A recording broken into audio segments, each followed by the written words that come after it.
That's where I usually find it. Recently, so. Council meeting, council 2024, there's minutes. Yeah. Because it was like, upload talks here, I think is where. Factor 10 or 450.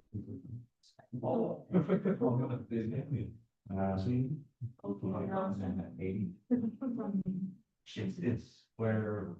Yeah. No. Or Would it be under you? Yep, I put one in on Thursday, I think. Or it could be my email address, M62. No, it's just, it should be searching. Doesn't look like it wants to do something. Yeah.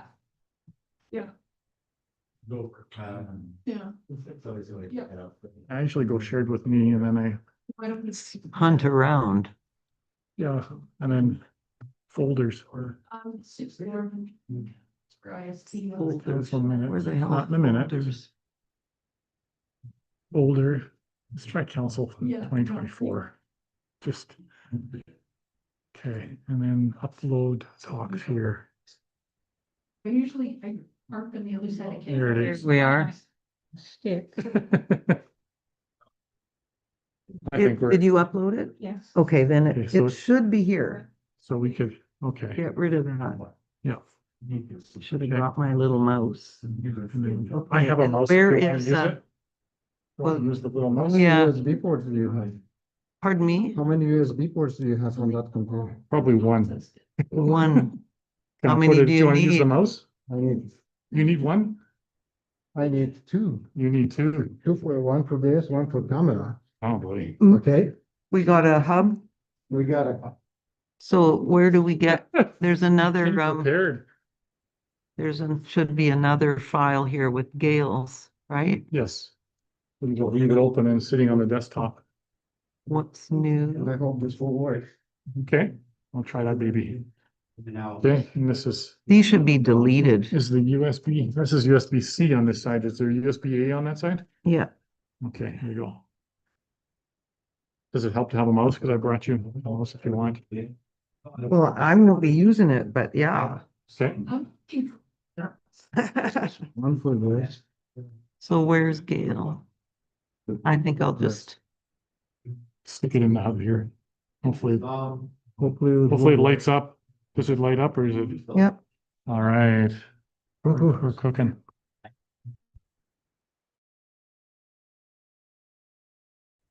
What we want. Perfect.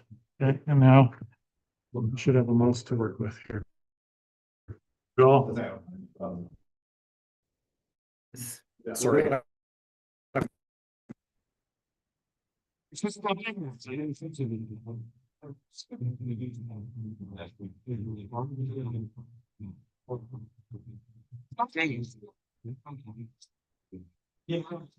What I need. So that's not too loud. Great. Put me in the it will put me in the second. Yeah. Let's go with the announcements and speaking at 7:15. Speaking in the second part of the meeting. Yeah, yeah. Well, there's some timing yet. Yeah.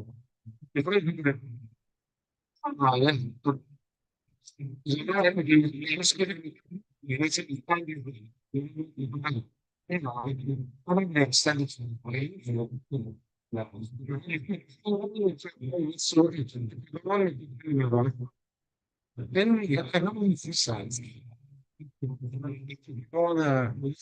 Let's just go up your announcement for 15 minutes. And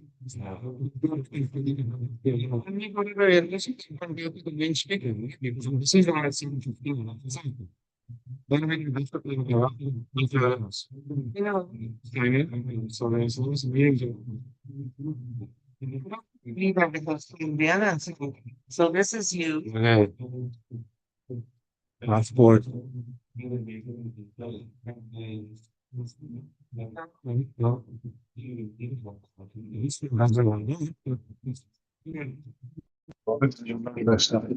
The agenda. With everybody.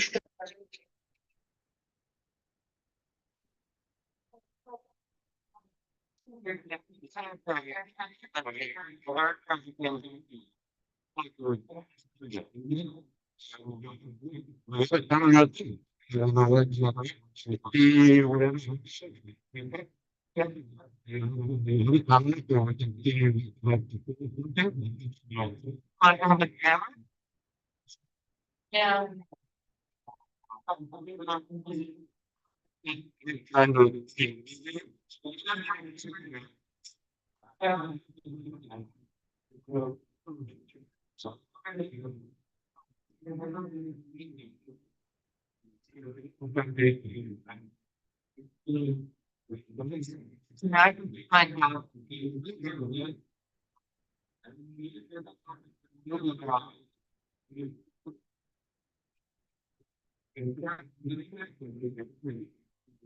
And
by doing your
And then you should look to the county, the big area main was like you could the relative were funding that you could be into the running. And so if anybody knows and if you know anybody who's going to make it, that was fine. Okay, so we will leave anything else that down there. Thanks for to find out where their members is doing and being able to hear. The question is included. And the survey they might think the same is funny. Then I heard the 17 and COVID-19, people about it's we'd like to go.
Yeah.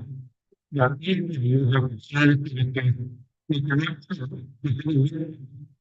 that pretty much, you know, creating data, but then you know, sort of like exactly the plan for even the gas, right?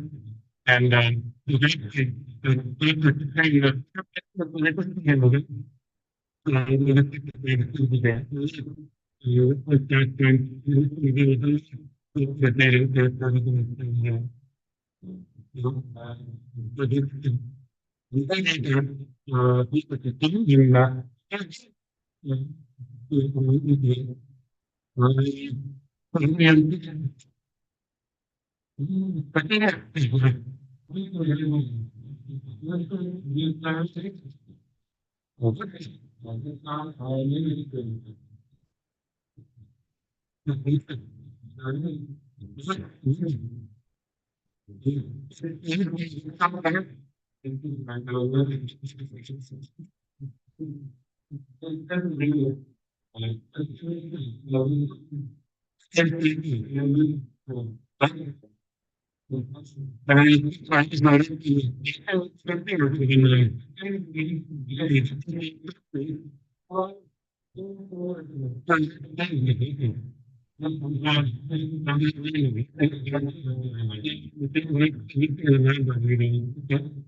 Yeah.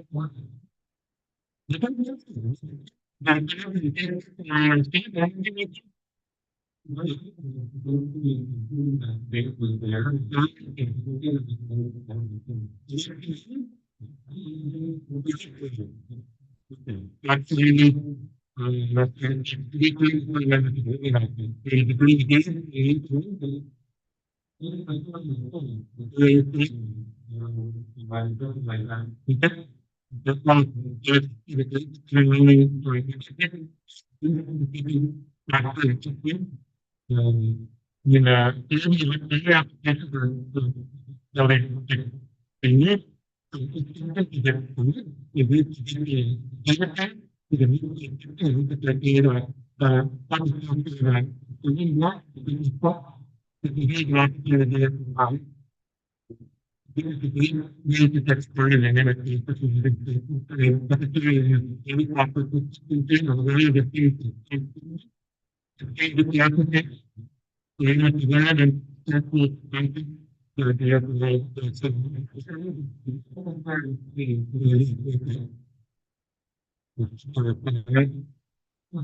Hearing is not turned.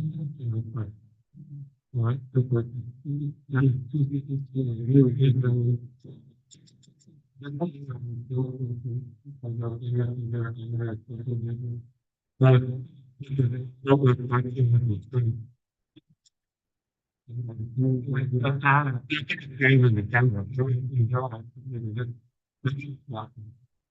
You went out.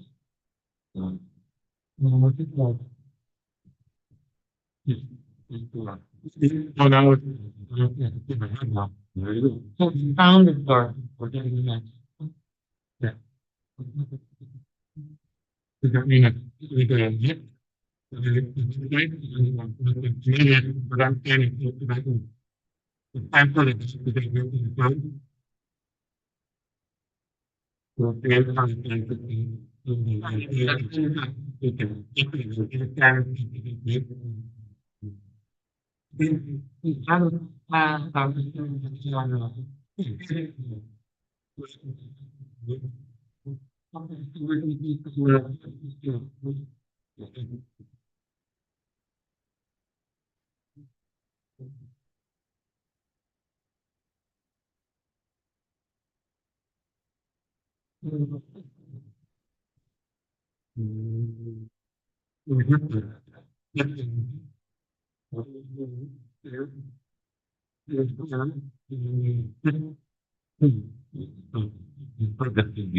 Where is there?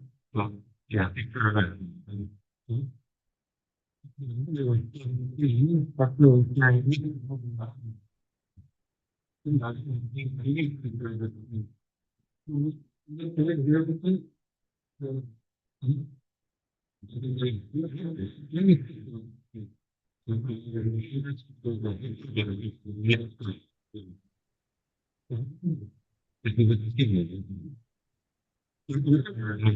No, because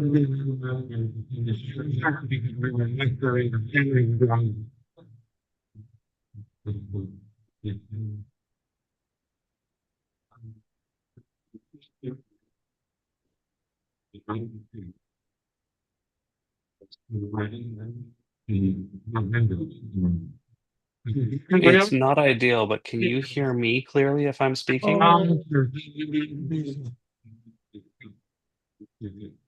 Okay, so the people online can hear me? Okay, so it's just the RASC side. We'll give them some time to try and sort that out.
Having tried to pair his name.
Judy, can you hear me?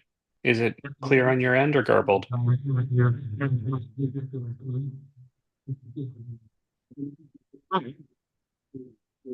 All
I'm getting is feedback from the RASC.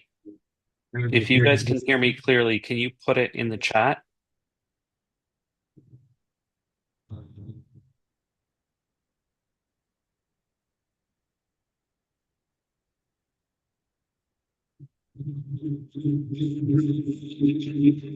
Okay,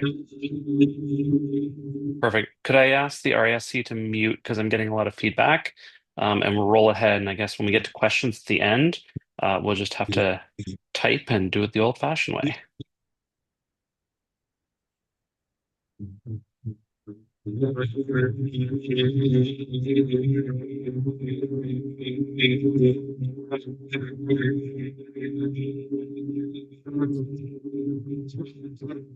I'm still getting a lot of feedback from RASC.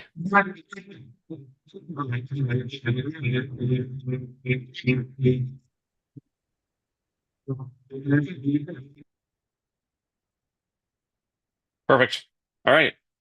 Well, thank you, everyone. We will adapt and make things work on the fly, which is often what we just have to do in life. So, my name is Adam Sirik. I'm a physician. I'm a professor at the Schulich School of Medicine and Dentistry at Western. I also work for the Institute for Earth and Space Exploration, also at Western. Leap Biosystems, which is the company that was primarily contracted to work with the Axiom 1 mission. And I'm going to tell you a little bit about the absolutely fantastic time we had designing, integrating, training, and then flying a payload for the very first commercial space mission to the International Space Station.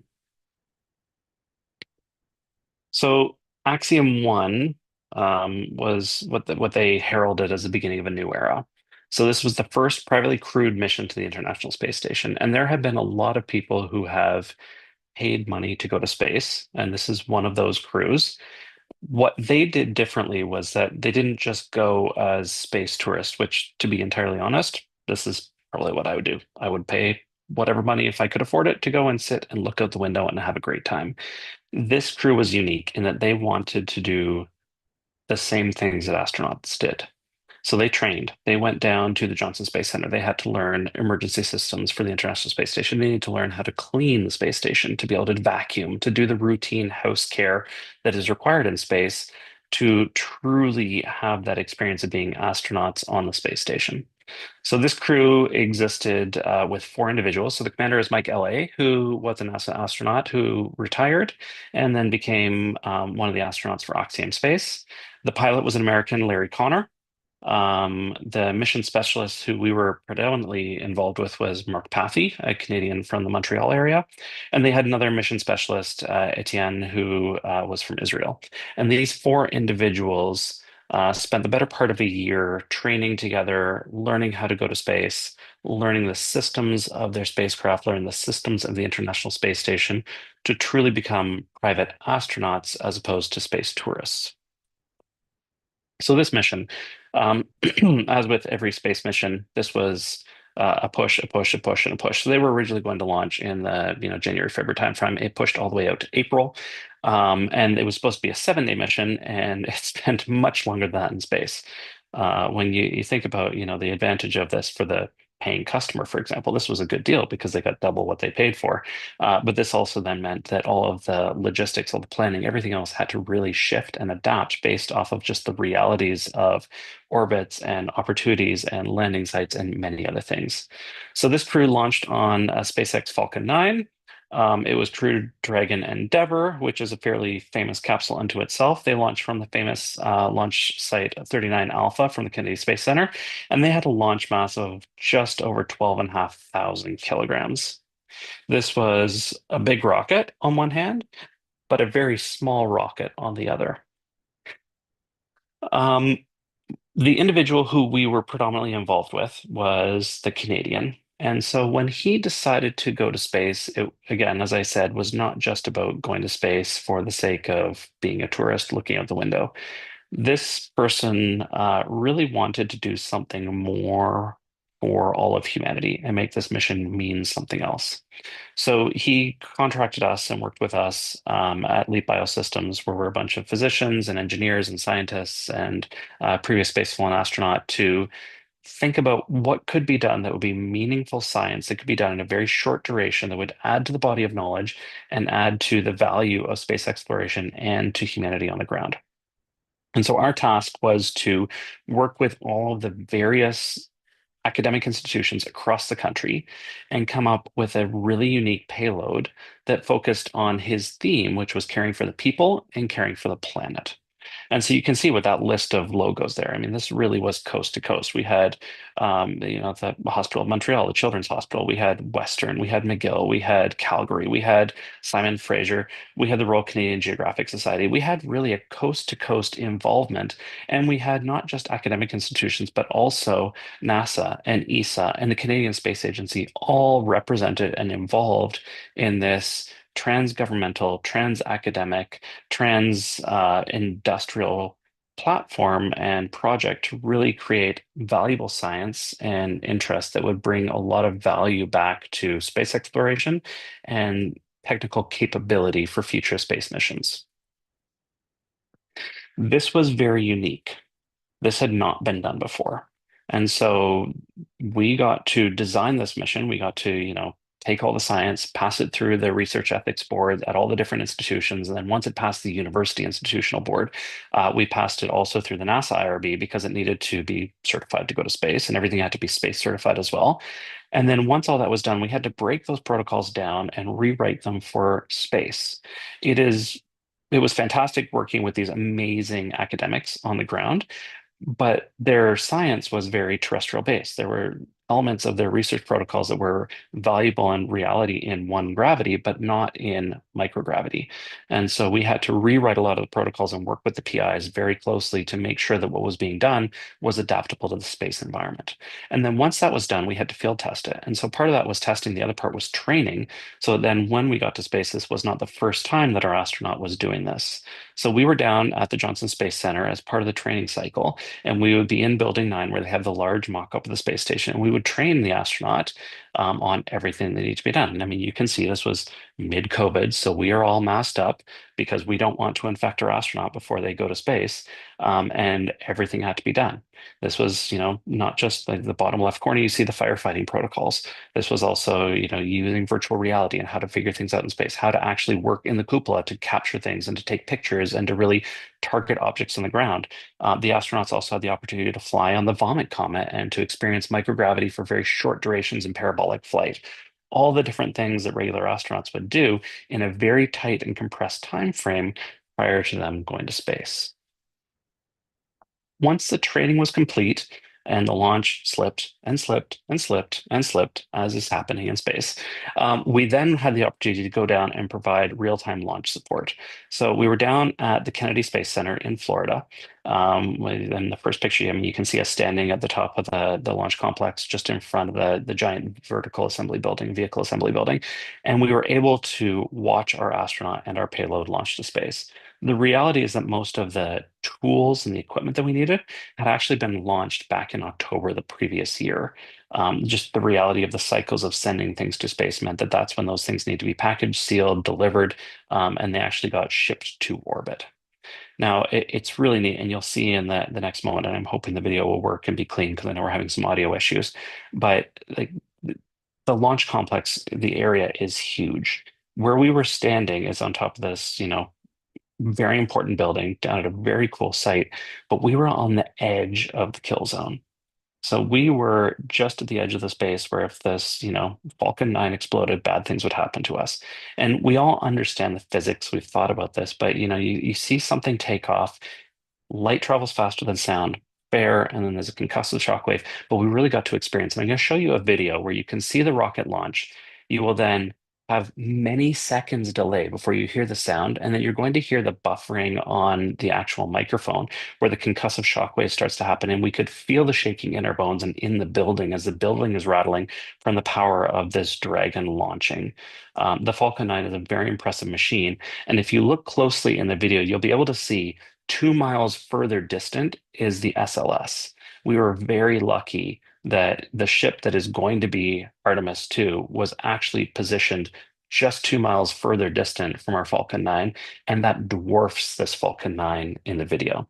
So I'll move ahead. 3, 2, 1.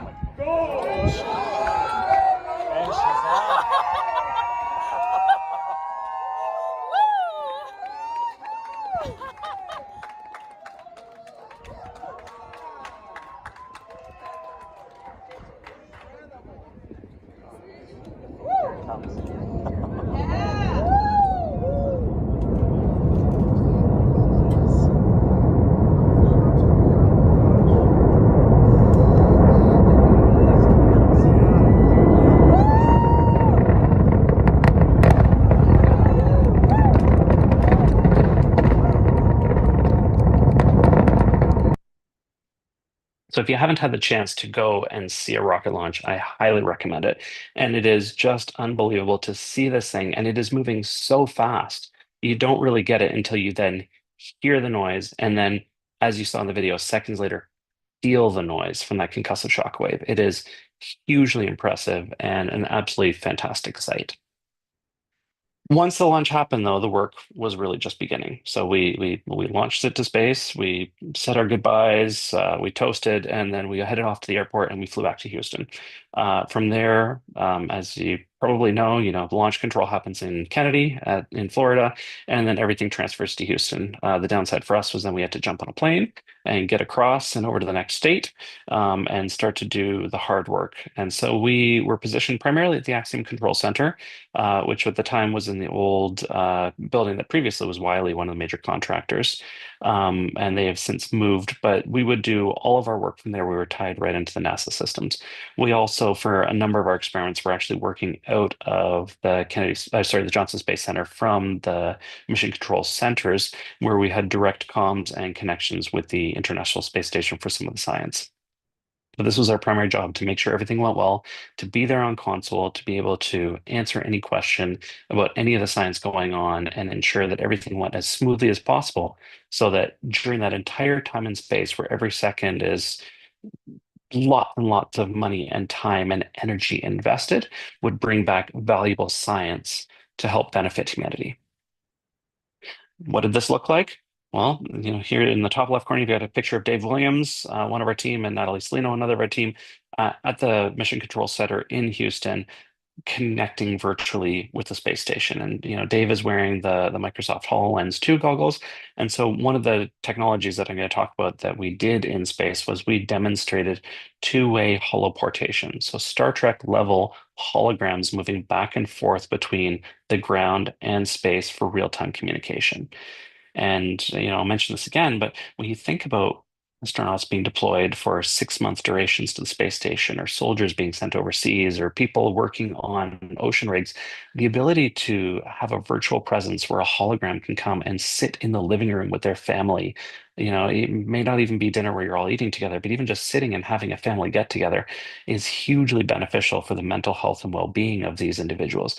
And if we're talking about 3-year missions to Mars, technology like this is going to be hugely enabling, if we can figure out the time delay, to enable these people to feel the connection and maintain those links to their family and friends back at home. In the top right, you see, our astronaut there doing a gazillion swabs and samples as he's moving around wearing, he's totally sensored up. He's wearing a headband that's monitoring things. He's got a wristwatch on that's also monitoring things, his actigraph, and he's taking swabs for astronauts. In the bottom left, you've got him on the cycle ergometer doing cardiorespiratory evaluations for Andrew Blaber at Simon Fraser. And then on the bottom right corner, again, you've got a Canadian astronaut, so Josh Kutrick there, who's going to be one of the next Canadians actually flying to the International Space Station, standing there with Dave, who is a veteran of multiple shuttle missions, again, doing this connection in space with holographic teleportation. For those of you that love Gantt charts, this is a tiny shrunken image of our Gantt chart. And you can see, this goes from launch minus 9 all the way forward to 12 plus months post return. The vast majority of it, yes, happens right around the mission, but there was a lot of pre-launch work. There was a lot of crazy crash stuff that was happening just before launch. There was a ton of stuff happening during the mission, but then a lot of the data collection continued happening afterwards. Because if you think about this, you have a very unique opportunity to sample an individual prior to going, figuring out what's going on in their physiological system, to then do some studies on orbit while they're exposed to the microgravity environment, and then capture those data points immediately after return. We haven't done short duration missions like this since the 80s and 90s with shuttle. After that, we've only had long duration missions to the International Space Station. So this was a huge opportunity to use modern science techniques to enhance what is currently done by NASA on the space station. And they have lots of long duration data, but to get a really unique data point of short duration flyers trained to the same experience in the same environment on the space station, not on a suborbital flight, and really enhance what NASA's understanding is of that microgravity environment and all of the current high-risk priorities for NASA, so that we can be ready for future missions to Moon and Mars. Specifically, we had 9 on-orbit studies and 6 terrestrial studies that were done. And so the primary difference is that the on-orbit studies really required on-orbit astronaut time, whereas the terrestrial studies involve the astronaut who went to space, but predominantly were pre and post mission analysis of the individual's physiologic status. And so they didn't really require the on-orbit time. Taking a look at some of these in detail, because a lot of people ask, so what did they do? What was some of the cool science? I have to brag and say that our astronaut was the only one who's successful in completing all of his science objectives. One of the other astronauts had a very, very robust and in-depth package of science. However, just because of the volume of what needed to be done and the lack of, tailoring to the realities of the space environment, was not able to complete enough. Mark was able to complete all of his experiments and provide data in every single data set, which was fantastic. So At Home in Space was one of the first studies, and this is a Canadian Space Agency sponsored study. This is something that all of the astronauts do when they go to space, whether they're NASA, ESA, JAXA, Canadian Space Agency. And this is looking at the space environment of the International Space Station and understanding how that plays a role on the psyche of the individual and how that helps their work productivity, so they continue to not only be the best of the best of the best, but also, if they're going to be there for long durations, what needs to be tweaked or adapted so that we can help support the environment and the biopsychosocial status of that individual to ensure that they are productive and beneficial for those future missions that are going to be 3+ years. And that is hosted at the UBC. Sansory was done out of the University of Montreal by Santiago, and he is looking at some very interesting data based on one of the major physiological changes that we see in spaceflight that we don't really have a good answer for yet, and that is the SANS, or the visual changes that astronauts have when they're exposed to microgravity for long durations. And so astronauts, we have now noted, after years of seeing this, are unpredictable. There's a male predominance over female. There's a one eye more likely than the other predominance of having visual deficits and damage to the eye that we don't know what is causing this. And so, on one hand, for a 6-month mission, this is a minor nuisance, and a lot of people seem to do fine afterwards. But what happens after 3 years? What happens if after these astronauts get to Mars, they can't see and they can't safely land their spaceship? So this is one of the major research thrusts that NASA has going on in the health realm, and this is something that again is being done right out of Montreal. Andrew Blaber over on the West Coast at Simon Fraser has done a number of studies with previous astronauts on the cardiorespiratory coupling and analysis of the physiological work and exercise and how that can be beneficial to astronauts. Because again, when people go to space, it is, termed loosely an analog to aging, or bed rest. And so astronauts lose bone and muscle mass. We need to work hard to maintain that, because if they get to a place like the moon or Mars, they're going to want to and need to get out of their spaceship and go around and do the science or build a habitat or all sorts of other things. And if they're totally deconditioned by the time they get there, they're not going to be capable or to do any of those tasks. So there's a lot of research being done into the cardiorespiratory status of these individuals and how it changes over time. So this is a great opportunity to provide some short duration data, and SFU is doing some really interesting research there.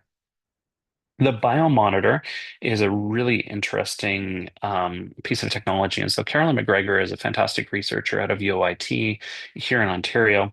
And this device has been flown before. David Saint-Jacques flew it on his first mission. And so it's an instrumented shirt and headband, which records all sorts of very interesting physiological data. And so while that has been flown before, and so it's not novel, the interesting thing about that was trying to use it to review in real time the status of this individual and to predict perturbations in their physiological status before they happen. So imagine stress markers.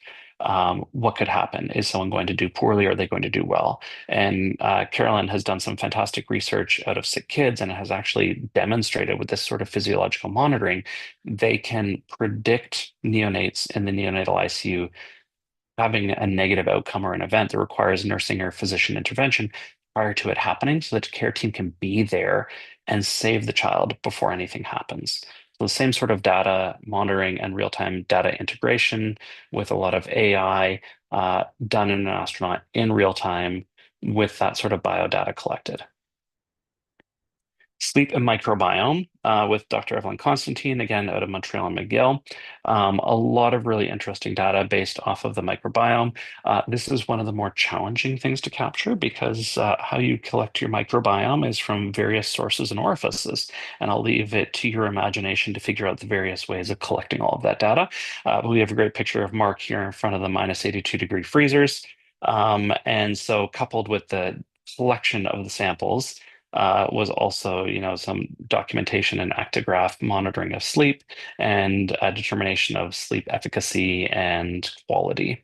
Now you can imagine that samples are collected. Again, they're stored in those -82-degree freezers. They don't necessarily return home with that astronaut. And so then it's another, mission integration point of figuring out, so when is that, cold storage element going to come home? When is it going to be safe? Where is it landing? How do we maintain the cold chain to get it back to Canada, to get it to McGill so they can actually do the data analysis? So there's a lot of additional elements beyond just the on-orbit period of time for collecting samples to ensure that they're processed and the data is then valuable to the scientific community.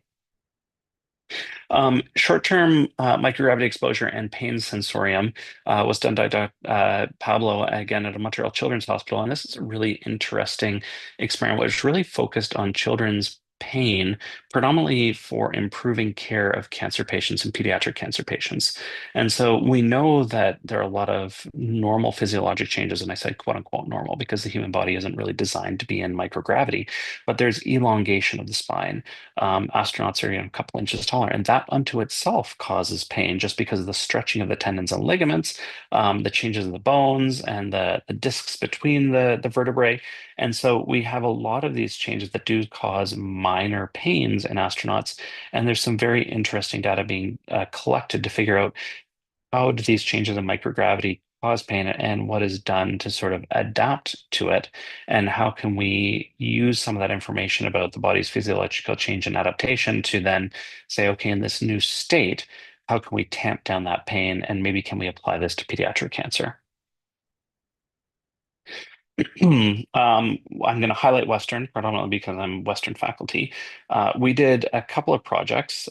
So we looked at, through predominantly Earth observation data, a lot of elements of urbanization impact on climate and land use. And this was a project where the PI then took a lot of this data and integrated into coursework and student work. So the students were really analyzing this primary data from the astronaut to really come up with new ways of looking at the Earth and tying it into GIS, or the typical satellite collected information, because there is a difference between a satellite going by and taking a picture, and then a human going by and taking a picture and then thinking about it, and maybe taking another one or looking at it from a different angle or thinking about it in context, which was quite fascinating as we came by. There was also another very important study on terrestrial impact craters. Western does a lot of the geology training for all of the astronauts. When an astronaut is selected, whether they're Canadian or American or European, they go down to the Johnson Space Center, and Western faculty actually teach the geology and how to figure out what rocks are, and do a lot of the teaching for when people are going back to the moon of how we're going to figure out what rocks are actually valuable and need to come back and which ones aren't. And then we did work with the Royal Canadian Geographic Society on the Great Lakes Project, which you may have seen in their magazine if you've read it recently. They're doing a lot of work on the watershed of the Great Lakes and the surrounding area and its impact and changes over time. I'm going to bring your attention to the bottom left picture. It took us a while to wrap our brains around this. And I'll let you ponder on it. This is when you see it and you flip it in your brain, it makes sense. But these are the Great Lakes. And this circle here is London, Ontario. But on that ISS pass, just the way it was shot, it's upside down because he's further north than south. And the camera was actually pointing backwards from the space station. So we have an inverted backwards photo of the lake. So just south of that red circle, which is to the top of the photo, is Lake Erie. And to the bottom of the photo is Lake Huron. And it's a different way of looking at the geography that we are so used to seeing because it is upside down and inverted. You take that and compare it to the photo on the right-hand side. I mean, you can very clearly see Lake Michigan. I mean, you can almost make out a bit of Chicago down there at the bottom. And sorry. And you've got Lake Huron up at the top. And you can, pick out the landmass of Michigan, and you can see a bit of the Upper Peninsula up there. And so, like, that is the stereotype example that we are used to seeing. Whereas the inverted backwards photo was just a very weird, odd way of looking at things. He also took some just stellar photos for us. So this is, a hurricane building. And it just happens to have Dexter and his Dragon capsule down in the view of the shot there. We organized with his Earth observation that he had 90 minutes a day in the cupola to be able to take photos and collect data. And this was done on purpose so that in 90 minutes he would have a complete revolution of the Earth. So he would go from a point and come back to essentially the same point as the ISS traveled around, and would be able to take a lot of interesting photos. And integrating those points and, saying, okay, at this time point on your orbit, you're going to need to be looking at this, and you're going to be down and, a few degrees left or right of center, up or down from your track, was actually quite challenging. And we didn't have the exact ISS point in space over the Earth until just a couple days ahead of time, because the ISS, even though its orbit is known, it's moving. There's some change in its orbital recession over time. But the other thing is just with the small micrometeorites, the impact and the orbital dust, there is actually some fairly significant change to the position of the ISS. This is ignoring any emergency boost or shift for any other debris. So we really did have to constantly adapt on the fly where these photos were going to be taken and what orientation. Another example of a great shot through the cupola with some very cool photography techniques that he was working on for us. Changing the foreground to get a better picture of the background. And, some fascinating views for him and for us of just the reality of our planet. I mean, you can see in the main part of this photo the giant thunderhead forming there, but also if you take a look to the top of this photo, you can see the edge of the atmosphere, right? You can see that thin blue line that the astronauts often talk about, of that very narrow band that is everything that we will live in, we will breathe, that our world exists in, that our airplanes fly in, which is so very thin and fragile, just hugging the crescent of the Earth. We also had the opportunity to do some technology demonstrations. One of the technologies was a technology called MedChecker, and this is basically the concept where you can use augmented reality to take your iPhone, take your iPad. iPads were approved on station at the time, so that's what we used, and take a look at a pill. And just by looking at the pill and the markings on it, the device could tell you what is it that you did. So you can imagine, a loved one who has multiple medications and you're not sure what they need and what time they're taking it or how to log it. They can scan the pill and it can give you some information as to what needs to be done, when is it to be taken, all sorts of other things. Again, as I mentioned before, the two-way holoportation. I mean, here we have an example of multiple people taken up to the space station without having to travel there. Imagine being able to jump around the continent and be with your family without jumping on an airplane or a train or a bus or your car or anything else like that. We were limited by NASA to a 5 megabyte per second bandwidth, so we had some granularity issues and some pixelation issues. But the concept is that we could work through all the different firewalls and safety protocols to actually transmit this sort of data to and from the Johnson Space Center and the space station, which was very successful and quite interesting to see. On top of that, there was a lot of outreach done, and this is again very similar to what astronauts working for a national agency would do. So ARIS was one of the major projects, and Mark worked with 5 schools across southern Canada, Quebec, Ontario, and Alberta predominantly, and reached out using amateur radio to speak to schools from the International Space Station. IceCubes was using an ESA technology and used a different area and way of talking to speak to schools across the Northwest Territories. And so 3 schools in and around the Yellowknife area had the opportunity to speak to the International Space Station. There was also media events with CBC, CTV, the Globe and Mail, local outlets, again, to sort of help push the message that what is being done in space is great for humanity. There's interesting science happening. There's meaningful science happening. It is not just a joyride. There's an element of that. But as I've said, like the reality is that people had to buy the fancy Teslas so that then EVs and plug-in hybrids could become the norm for everyone else. And this was definitely an example of someone trying really hard to make sure this was more than just a media campaign for themselves and more about what the science was that was going on. And I'm going to show you a clip from one of those amateur radio outreaches to a grade 6 class in a French first language school in Ontario. The media brief was done in English as the astronaut was predominantly an Anglophone, but it gives you an idea of the sort of interaction that the school children got with the astronaut. November Alpha 1 Sierra Sierra, November Alpha 1 Sierra Sierra. This is Alpha Bravo 1 Oscar Charlie for a scheduled school contact. Over. This is Mark Pathy at November Alpha 1 Sierra Sierra, reading you loud and clear. Go ahead. All right, Mark, we have you. Students, it's over to you, and don't forget to say over. Go ahead, students. Hi, my name is Sarah. What made you want to go to space? Over. Hi, Sarah. I watched a TV show called Star Trek when I was a kid, and that really made me want to travel through space. And also seeing years after it happened, of course, because I was only born in 1969, I saw the first lunar landing, and that really inspired me too. So it's been since I was a kid that I really wanted to go to space. Over. Hi, my name is Estella. What would you like to be known for having accomplished in space? Over. I've got quite a few scientific experiments and research projects that I'm doing while in space, and some Earth observation photography for the Environmental Studies Department at the University of Western Ontario, And I think I'd like to be remembered for promoting the value of missions by private astronauts when I get back. That's what I'd like to be remembered by. Over.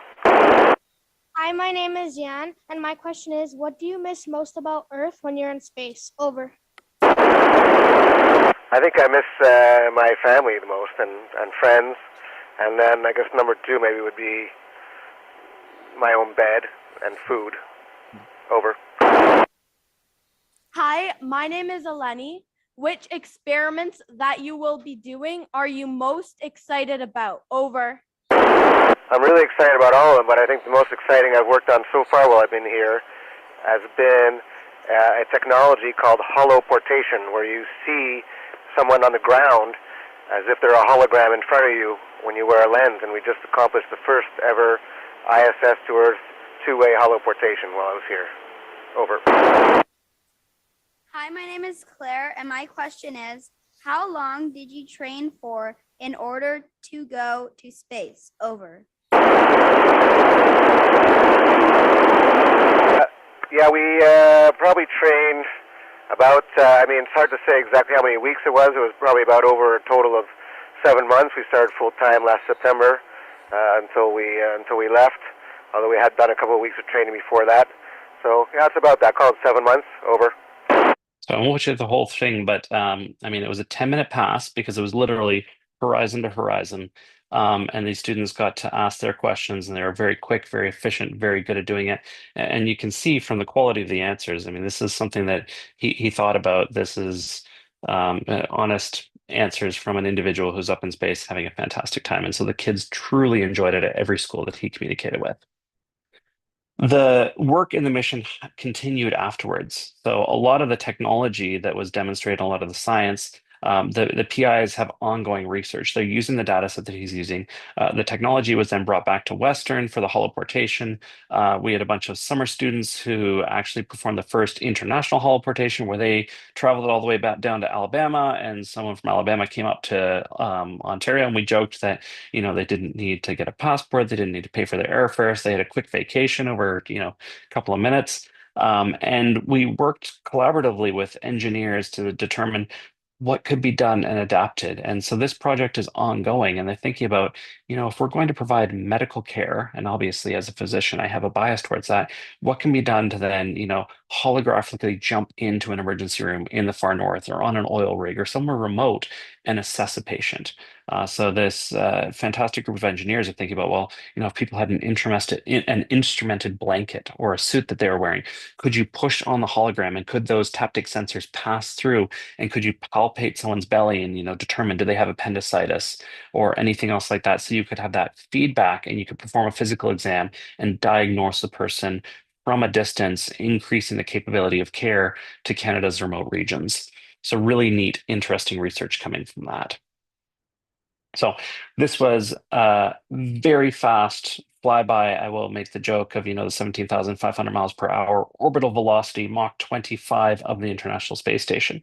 But hopefully it gives you an idea and a flavor of the sort of research that the private astronauts through Axiom Space are doing to the International Space Station, and what we as Canadians have been doing, not just with the Canadian Space Agency, but even through private missions, to push the boundaries and think about what can be done off this planet to better this planet. I have to say I had a fantastic time working with Mark, working with the team, working with NASA and with Axiom and the Canadian Space Agency and all of our partner academic institutions to bring together this absolutely fantastic mission that was very successful. And the research is published, and there's more research coming out from it. And I am sure that it will continue to push the boundaries of what humans can do on and off this planet. So thank you very much for your time. I'm going to pause there, and I will jump over and pull up the chat. For those of you online where the audio seems to be working, feel free to unmute. For those of you in RESC, I expect that probably the best thing is going to be if someone up there types it in, and I will happily take any questions about Axiom 1, general aerospace medicine, or anything else that you have questions of.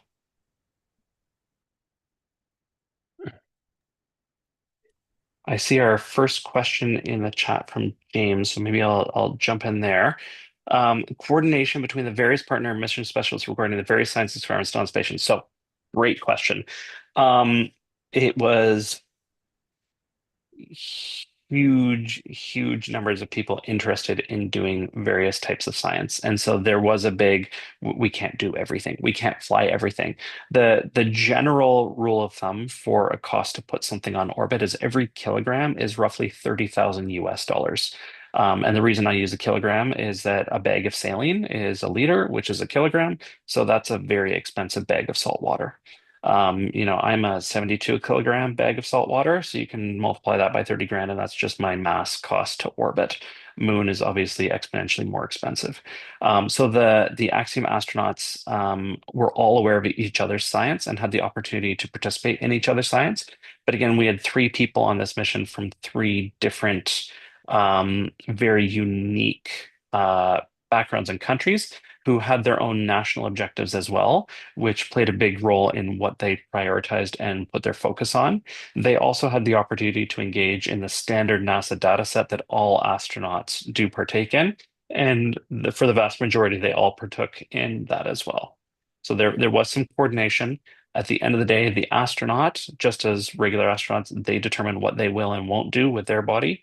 But there was a big emphasis from all of them to do the maximum possible and to engage in every possible way to improve things.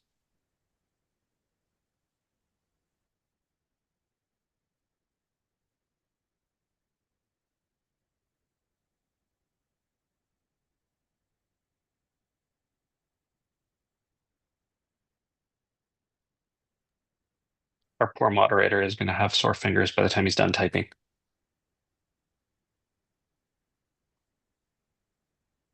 So the atmospheres and pressures in their suit and compression, decompression. So fantastic question. I'll take that one first. So the International Space Station works basically at normal sea level. So the goal is to keep things very simple. It makes life easy. Private astronauts currently do not do EVAs. EVAs, or extravehicular activity, is at a very different pressure. It's a much lower pressure because the pressure required in the suit at a normal atmospheric pressure would cause the fabric to be so stiff it would be impossible to move your hands, feet, joints. And so there is definitely a lower pressure there. That is obviously changing with Axiom's announcement that they're going to be doing the first private extravehicular activities as part of their new space station and potentially off the ISS. That will be very interesting to see. In terms of decompression, in all of the years of spaceflight and EVA, including lunar missions, there have been 0 cases of EVA. It is a big question at NASA and all the space agencies because it doesn't match the reality of what the numbers should be if we just expect things to follow a normal curve. We're thankful that no one has had decompression sickness, obviously, in space, because that would be a very bad day. But we don't know. Is it that there's not, the micronitis formation of bubbles initially? Is there something different? In any event, anyone doing an EVA does have a pre-breathe protocol to blow off as much nitrogen as possible, just to ensure that there's a lower chance of DCS, and there's many protocols and safeties put in place.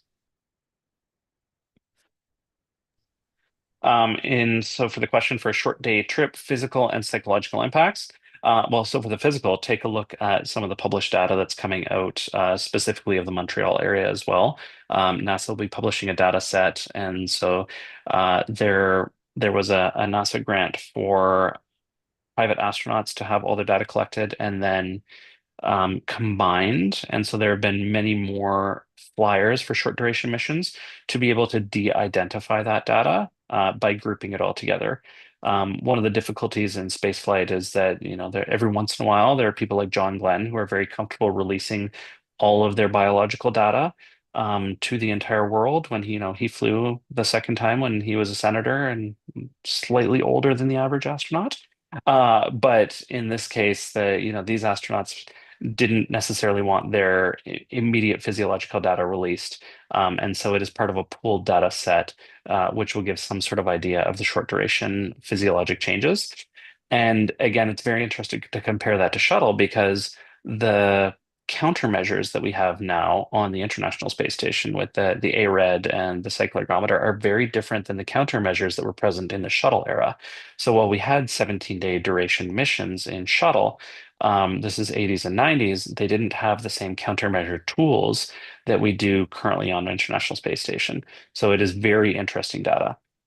The psychological data is also very interesting because, again, we're looking at a very different group of individuals to the standard NASA data set of these highly trained, dedicated, lifelong career government astronauts. We're dealing with, people who are from business and industry and have the ability to spend large sums of money on a very short duration space flight, knowing that it has a very narrow beginning and end date.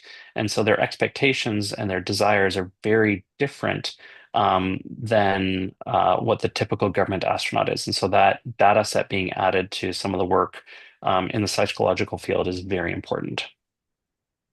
Logs from the negative is still garbled, but I didn't quite understand the logs from the Royal Navy.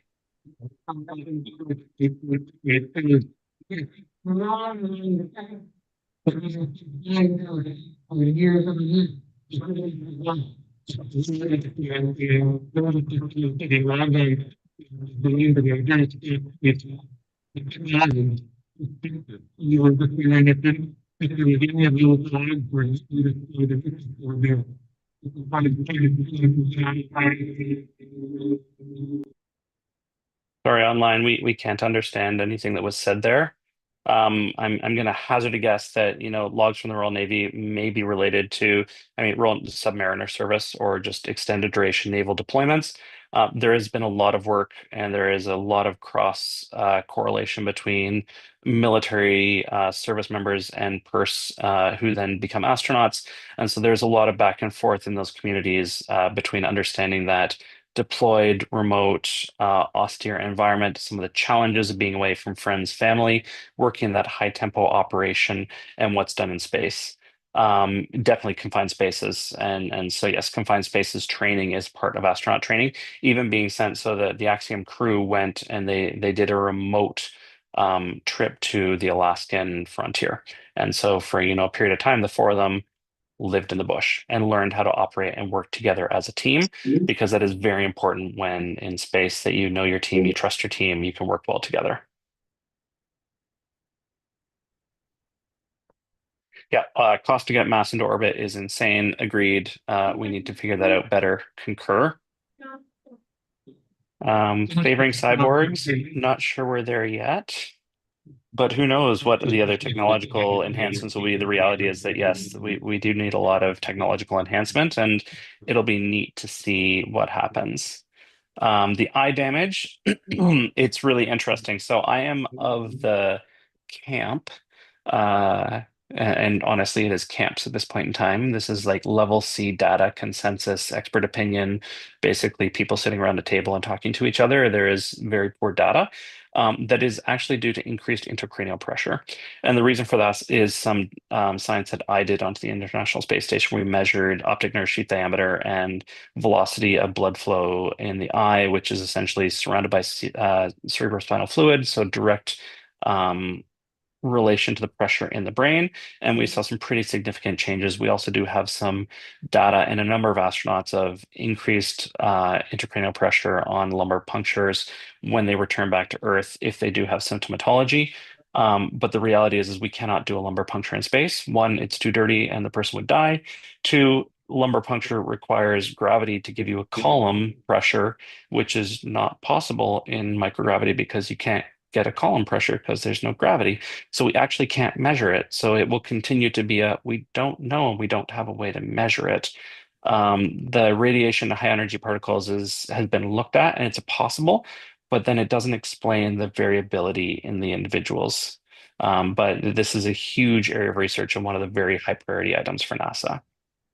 Jumping down to the dollar question, astronauts, government service astronauts, are paid, and again, none of their salaries are secret. You can go on the Canada.ca website and you can actually look up astronaut, just like physician or nurse or public servant, and you can see any public service salary. And so astronauts typically start around $80,000 to $90,000 a year. So when you think about that, you are asking these individuals who are top in their field to give up the salary, give up their life, give up their freedom to work for the government, to live in Houston, to essentially become an American, to maybe at some point in their life go to space for 6 months, but essentially for a very small salary, and to then just be the you know eyes, ears, and then poster child of the government that is reigning. So it is a very interesting task and job, and something that the astronauts need to really think hard about before they choose to give up their careers as researchers or scientists or fighter pilots, etc. Exercises that astronauts do are varied. So it's a combination between cardio and resistive exercise.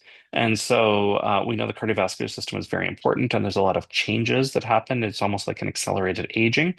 There is a treadmill on orbit with bungee cords essentially that strap you down so you can run. I mean, the famous Sunny Williams ran the Boston Marathon from space.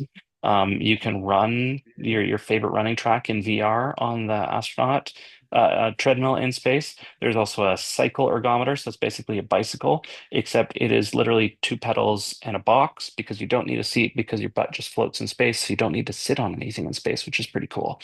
You just strap your feet on. And then there's the ARED, which is the Advanced Resistive Exercise Device, which is the upgraded weight system we have there. It does not use weights because you can imagine that free weights floating around inside a spaceship could be extremely dangerous because inertia and mass are a bad thing. So it uses pistons, and you can change the force on the piston because, again, these are astronauts, so they are underachievers. So bench pressing 300 or 400 pounds is no big deal for these people.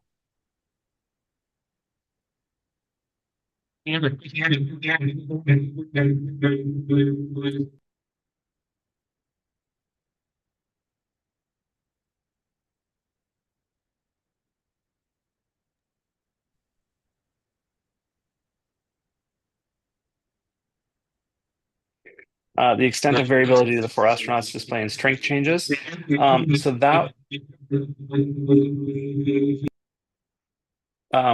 so that data was not sort of published between the four of them.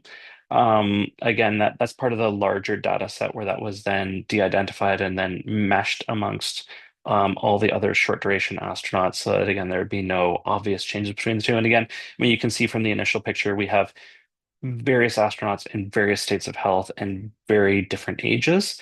And so we had the changes that were expected based on their age and physiological status going into it. But that data was sort of de-identified and meshed into a larger number to protect privacy.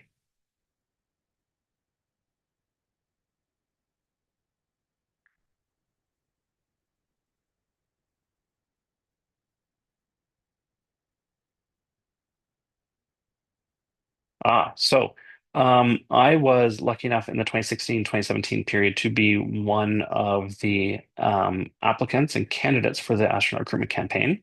I made it down to the final shortlist, but ultimately they picked Josh Kutrick and Jenny Society-Gibbons.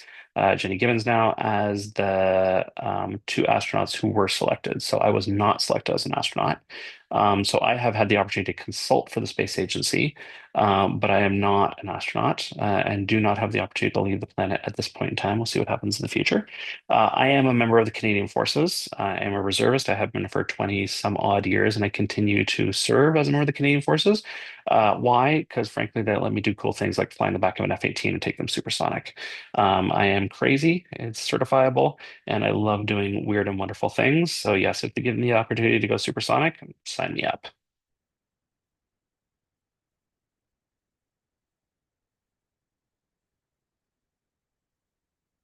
My credit sound again, but is there any difference? No, can't hear me? No. So garbled. Well, I think-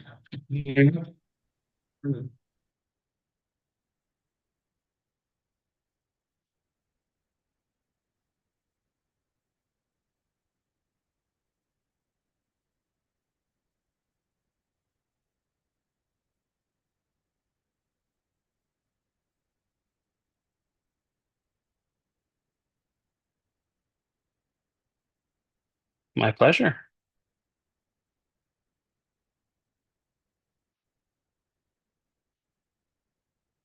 Well, I'm sorry the audio didn't make the discussion quite as enjoyable as it could have been, but I thank you all for your time. I thank you for what you do and continuing to talk about, things beyond this planet, frankly. I mean, my kids laugh at me when I talk about that I enjoy jobs and things that are cool and off this planet or out of this world. I can make those dad jokes because I do things in the space sector, as all of you do. You're heavily involved in those neat things off and beyond the planet. It is important. It is where humanity is going. It's where we need to go. And the more understanding we have in the community and around the country, around our provinces, and around the world, the better all of humanity likely will be in the long run. So I'm obviously biased, but I very much concur and support everything you guys are doing. And I thank you very much for having me and giving me the opportunity to share the neat time I had working on the private space mission. Good luck to everyone in the future.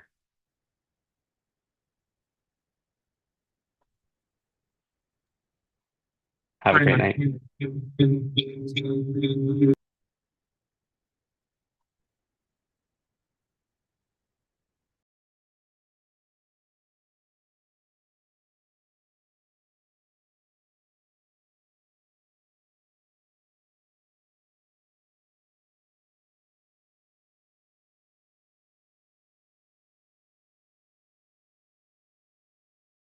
There we go. That could be heard all night. Right. Yeah.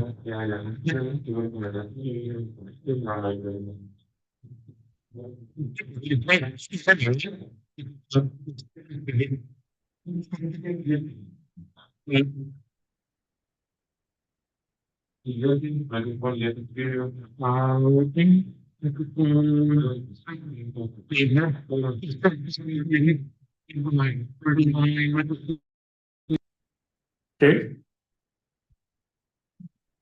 Okay. We still hear this. This is working? Okay. Fine. Let's here.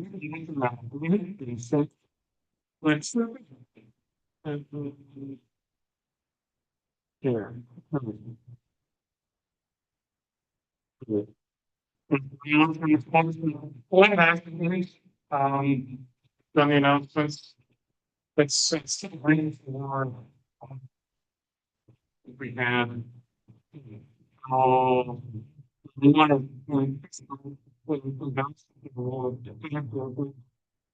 Yes. And. Right now, 8:37. So it's the rent side again. So we're going back to the 35.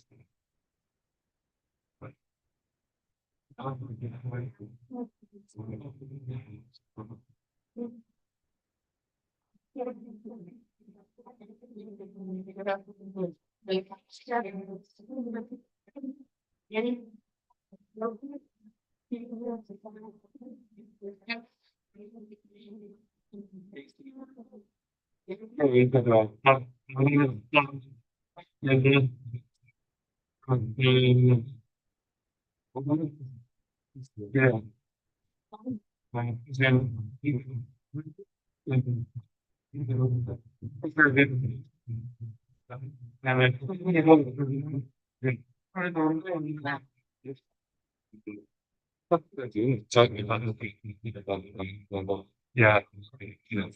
Yeah.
There.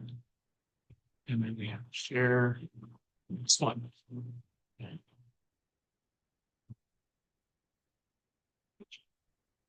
Yeah. Is it working? Yeah. Then now I bring it in. It's a bit low. We're not wrong. Lights. Lights.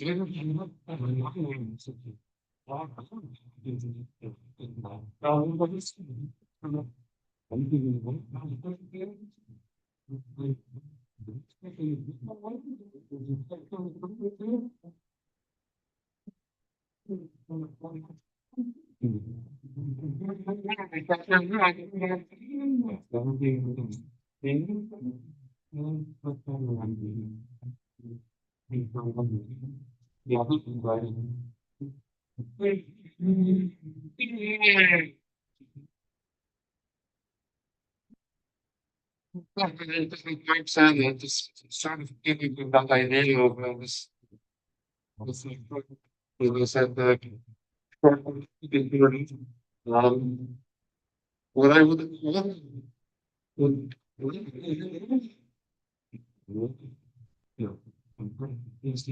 what I would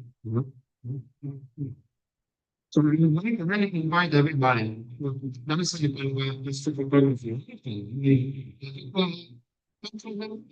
Maybe interesting, maybe practical. What's the right way to have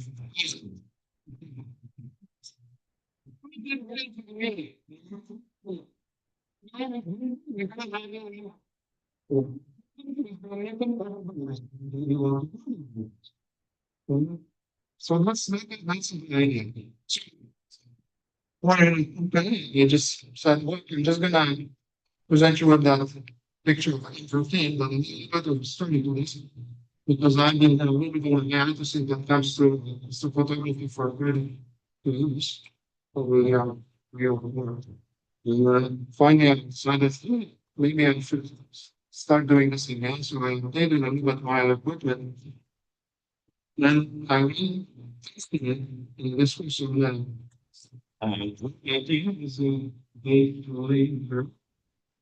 So it was when I see that there was some good this image of this thing that's still taking the pictures.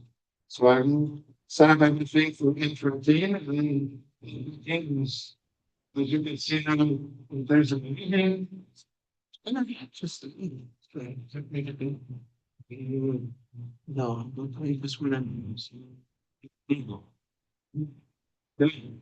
So we do sound and we have a meridian, and there is a curious constellation filters, and there is an infrared right here. You can for all of those. Now, if you can still get a chance to connect it, that's what it will be today. Pretty much at the same time as we are here. So it's sort of like ways you can see where's the median, but within this.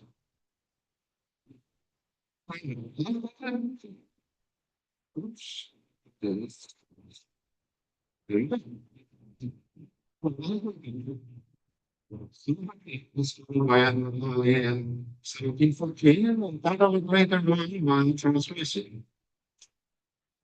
The thing is about $5.8, which is really interesting about this. It's not funny because it's not even 12 of us.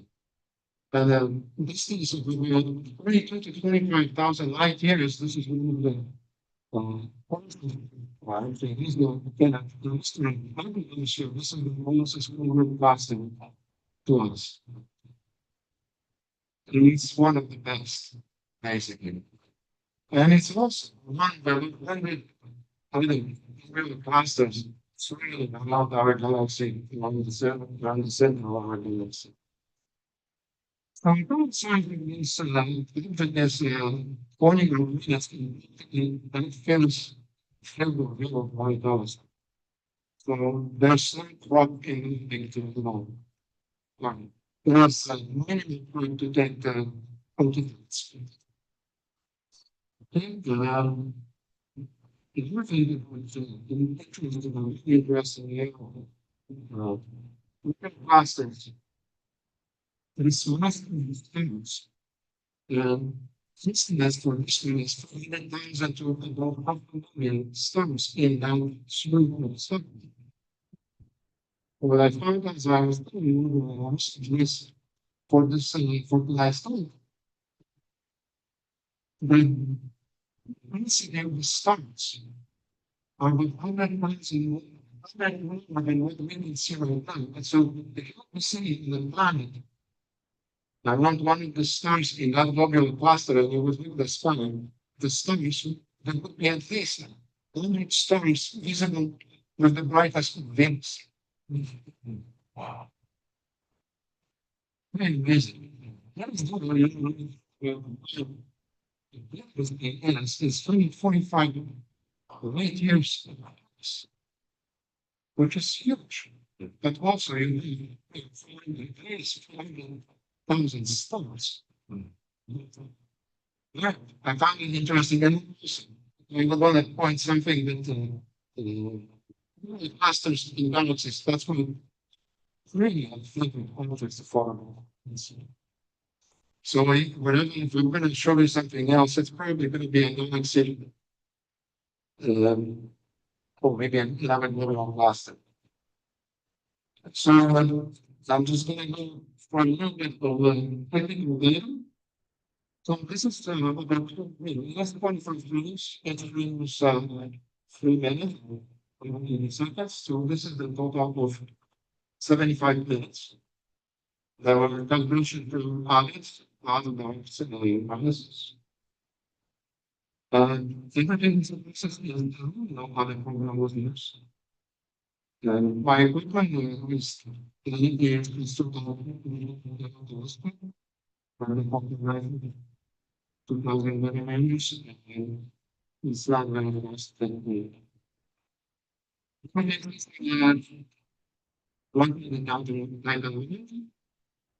I use the camera as USI 533 MC4.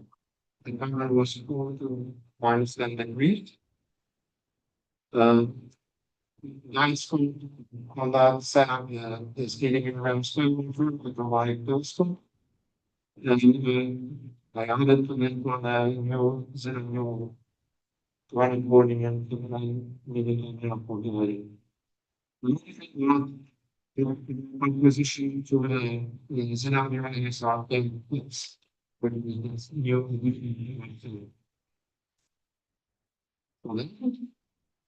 That's my presentation.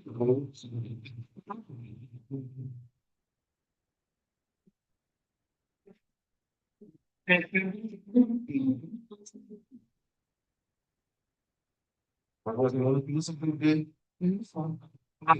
That was the only. The one thing we still have, shows taken for granted. So it wasn't very helpful. So, yeah. That is a thing, but also the price will be another time for each round because that's still a light move. A lot of this is just against.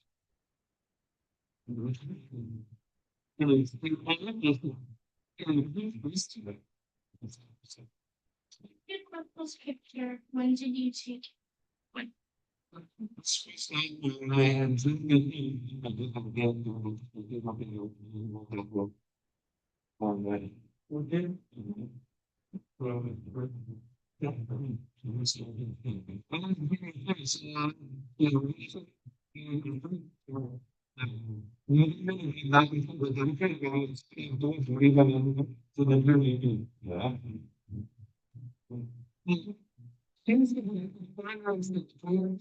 Bias is help. Yeah, what's not enough, what's too many of all of these calibration frames. It was having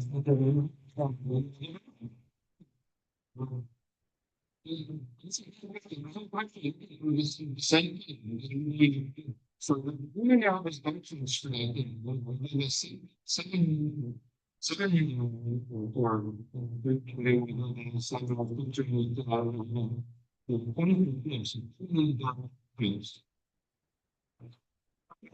it's kind of like a you need minimum of 20 of confidence.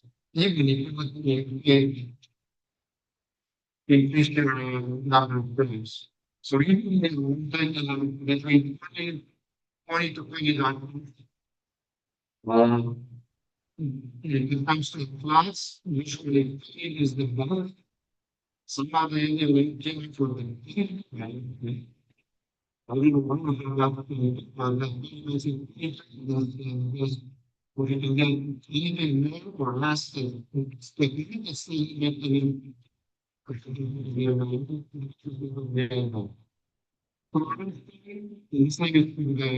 the rises around. So, you know, I would see why the pictures are, probably 80 frames of something and it's the same thing. Well, we think biases and what we got. You made a master bias, is that a useful thing to do? Well, I mean, that particular example. I mean, one of the biases that you could do, is even, the problem of the is more or less pretty easy. That's yes, it's tricky with flats because those doing at least a flat really need flats. Yeah. When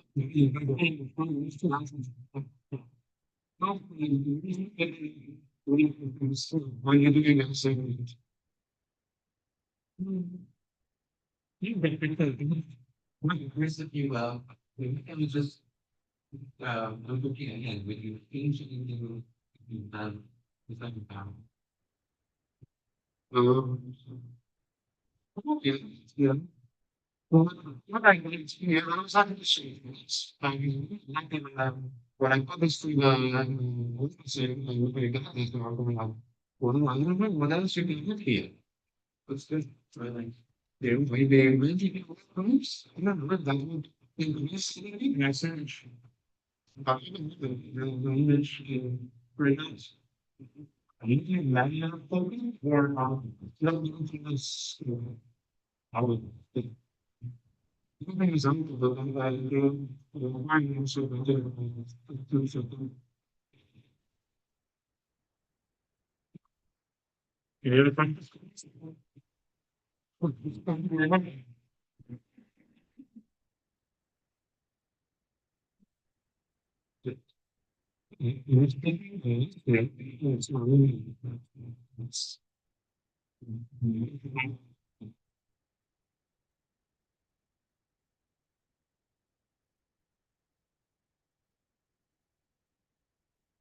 I made it to use that.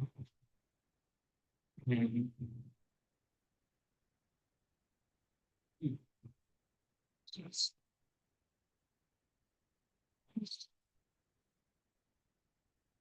We're not sharing this one. We're sharing this one. Anybody tell me? No, not this. Not one we have. Still. Like it to see if that stops.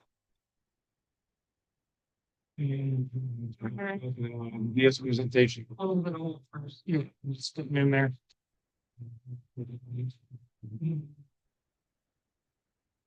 Green parent control.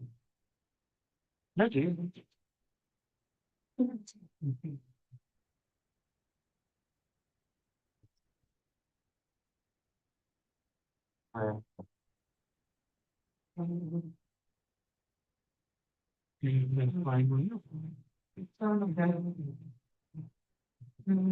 Yes, you are. Okay, are we? Yes, up and running now.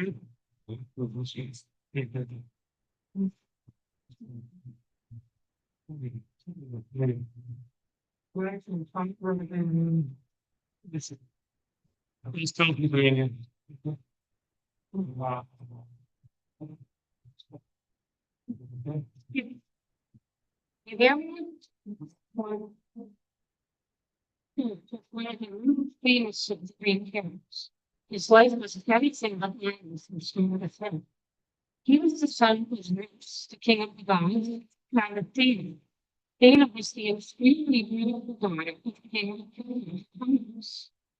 And everything had foretold that if Venus would be killed by his own grandson, so the king wanted poor Dana hung in a heavily guarded dungeon where no man could see. What better way to prevent such a tragedy than to make the destiny would not be changed. And he saw Dana playing with him in her dungeon, and he desired. Zeus in the form of a golden shower of rain that fell through the bars of Dana's cage into the rain. He came pregnant and gave birth to a son. He named him Perseus, in other words, Zeus, fathered by Zeus. When Dana's father and Theseus found out about the baby, he was furious. He locked Dana and her infant son into a heavy wooden chest and tossed them into the sea. Inside the bobbing chest, Dana clutched her child and prayed to Zeus for deliverance from the waves. A few days later, the chest washed ashore on the island of Cyprus. Its cargo was still alive, but they were starving and thirsty. A fisherman named Dictys found the chest and broke it open and discovered the mother and child. Dictys adopted Perseus and raised him as his own son. As it happened, Dictys was the leader of the Tellurians, King Polydectes. After many years, Polydectes saw Dana and he wanted her for his wife. But Dana was not Dana was reluctant, and Perseus, now grown to be a man, he defended his mother against the king's advances. The frustrated king invented a plot to get rid of Perseus. He pretended to bring his affections to another woman and allowed for agreement. Polydectes ordered his subjects to contribute to a herd of horses for a leading visit. But Perseus didn't have a horse, and he had no money to buy one. So Polydectes sent him to wring off the head of Medusa the Gorgon. This was a rather complex task, because anyone who looked at the hideous face would immediately be turned to stone. The Gorgon's head would be a powerful weapon for a tyrannical king and force of rule. Polydectes was pretty sure that Perseus would die before he could get it. However, the king had found the record of Perseus' family connections among the gods. Athena gave him the use of a bronze shield. Mercury lent him a pair of winged sandals. Hephaestus gave him a sword made of diamonds, and Hades gave him a helmet that would make him invisible. With the use of the helmet and sandals, Perseus was able to get within striking distance of the world. To put direct way, he used his highly polished shield with only a conversation. He swung his sword and decapitated Medusa with one.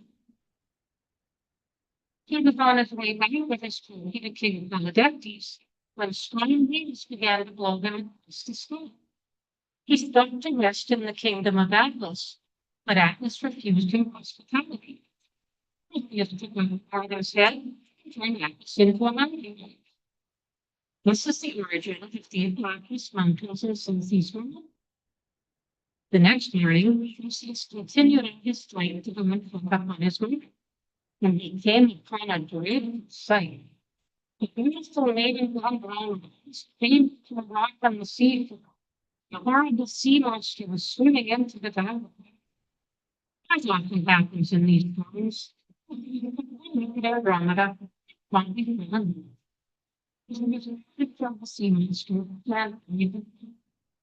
then he returned with his wife, Seriphus, where he found his mother Victus hiding in a temple and giving you being Duchess. He had going into the king's palace to host himself. Then he revealed the Gorgon's head, turned Polydectes and his followers to sleep. Perseus then invited Victus to be king of Seriphus, and he gave him a whole bunch of statues to put in his temple. Incidentally, the prophecy that started all these adventures, namely that Aquilus would be killed by his own grandson, did eventually come to pass. The king was found in the roots and had an athletic complicated who went to Perseus was killed in front. The different from Perseus went astray and soared into the crowd of spectators. It hit Aquilus on the head and killed him. Other than that one tragedy, Perseus and Andromeda lived long and happy lives and had many children. Died of a human being, his father Zeus utilized him as a constellation, where he lies next to his beloved Andromeda. When you go outside and look at the constellation of Perseus, maybe you'll remember this romantic story. It's a very clear star pattern. The stars aren't very bright. So to find it, it's useful to use Cassiopeia as his mother. Cassiopeia is very easy to find. It resembles the letter W, I in the northeast on the evenings, or resembling the letter M if you look at it southwest, or it looks like an E in the southeast, or in the northwest, it looks like a London. Look at Cassiopeia as a W. You stand directly downward in the mountains, near the northwest horizon, and your gaze will pass through Perseus. The brighter stars of Perseus form a crooked line, coming away from Cassiopeia and continuing nearly all the way to the famous Pleiades star cluster, which is the father of the constellation of midway along the line of stars of Perseus, another cardinal line intersects to the right. The brightest star in this line is Alpha, one of the most famous stars in the sky. It is said to represent the eye of Medusa the Gorgon. Algol is also known as the demon star. In various early cultures, it was called the mischief maker or Satan's head, and the early Chinese people called it Hei Qi, meaning clouds of corpses. Algol is the most famous of the eclipsing binaries. The star is normally magnitude 2.1, the same brightness as Polaris. But if you are brave enough to watch it without being afraid of being turned to stone, you will see it fade away to magnitude 3.2, then it will be risen again as the dimmer stars appear passes between the star and the earth. The eclipse lasts. The eclipse occurs at intervals over 3 days. It's 2 days, 20 hours, and 48 minutes to be precise, and the eclipse lasts for about 10 hours. Algol is one of the nearest of the eclipsing binaries. It's only 93 light years away, which is considered close to the ground stars. The main star is about 3 times the diameter of our sun, and it's 100 times more luminous. The darker and larger secondary is about 3.5 times the sun. The separation of the two stars is about 6.5 million miles. And in fact, there is a third companion revolving around the system every 1.8 years, at a distance of 50 million miles. And it's even suspected that there is a fourth star in this system. Algol is the second brightest star in the constellation. The brightest star is Earth, which is magnitude 1.89. This is 506 light years away. The name is from the Arabic form the Elm, which makes it seem that our hero has a very strange attachment. In Hawaiian astronomy, its name is Kanauni, which commemorates a great tsunami. The star is said to be the point of separation between the earth and the sky that happened during the creation of the Milky Way.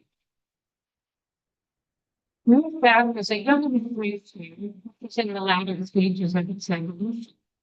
Nearsight and Algol are the two stars you'll be looking at if you explore the universe.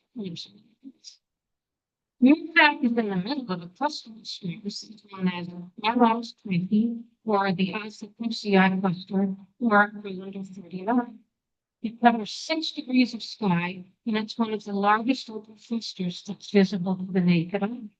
It's about 570 light years away from home.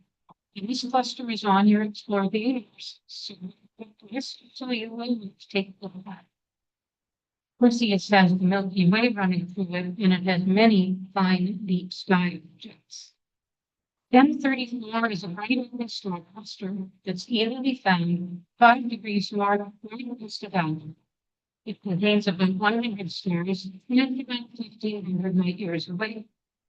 This cluster was discovered by Giovanni Battista sometime before 1654, and it was cataloged by our friend Louis Messier in August 1764. It's visible to the naked eye under good conditions, and it's a very pretty sight in binoculars. Telescopes bring out the bright stars too much, so you don't want to look at the telescope like that through. The family model of great stars measures 900, so it's quite low. The is about 18 light years in diameter, and it needs to appear to be slightly over 1 billion years. Miriam tells us the spiral cluster, but I don't see a spiral right here, so I don't know. And there are a few Mr. Perseus who makes me very good. One nice one is NBC 1245. This has about 200 stars, and its total magnitude is 8.4. It was discovered on December 11th, 1786. Believe it or not, Stellarium calls this one the Patrick Star cluster. This cluster is about 10 arcminutes in diameter, and you can easily find it in binoculars. NGC 1342 is an irregular scatter group with 2 stars. It's also known as the Stingray cluster or the Little Scorpion cluster. And look how easy this one is to find. It's right between Algol and Zen. That is the star it's heat. This was discovered by Soviet on 7/28, 1799. One would think he'd be planning a New Year's Eve party into the new millennium, but I guess he thought this was worth it.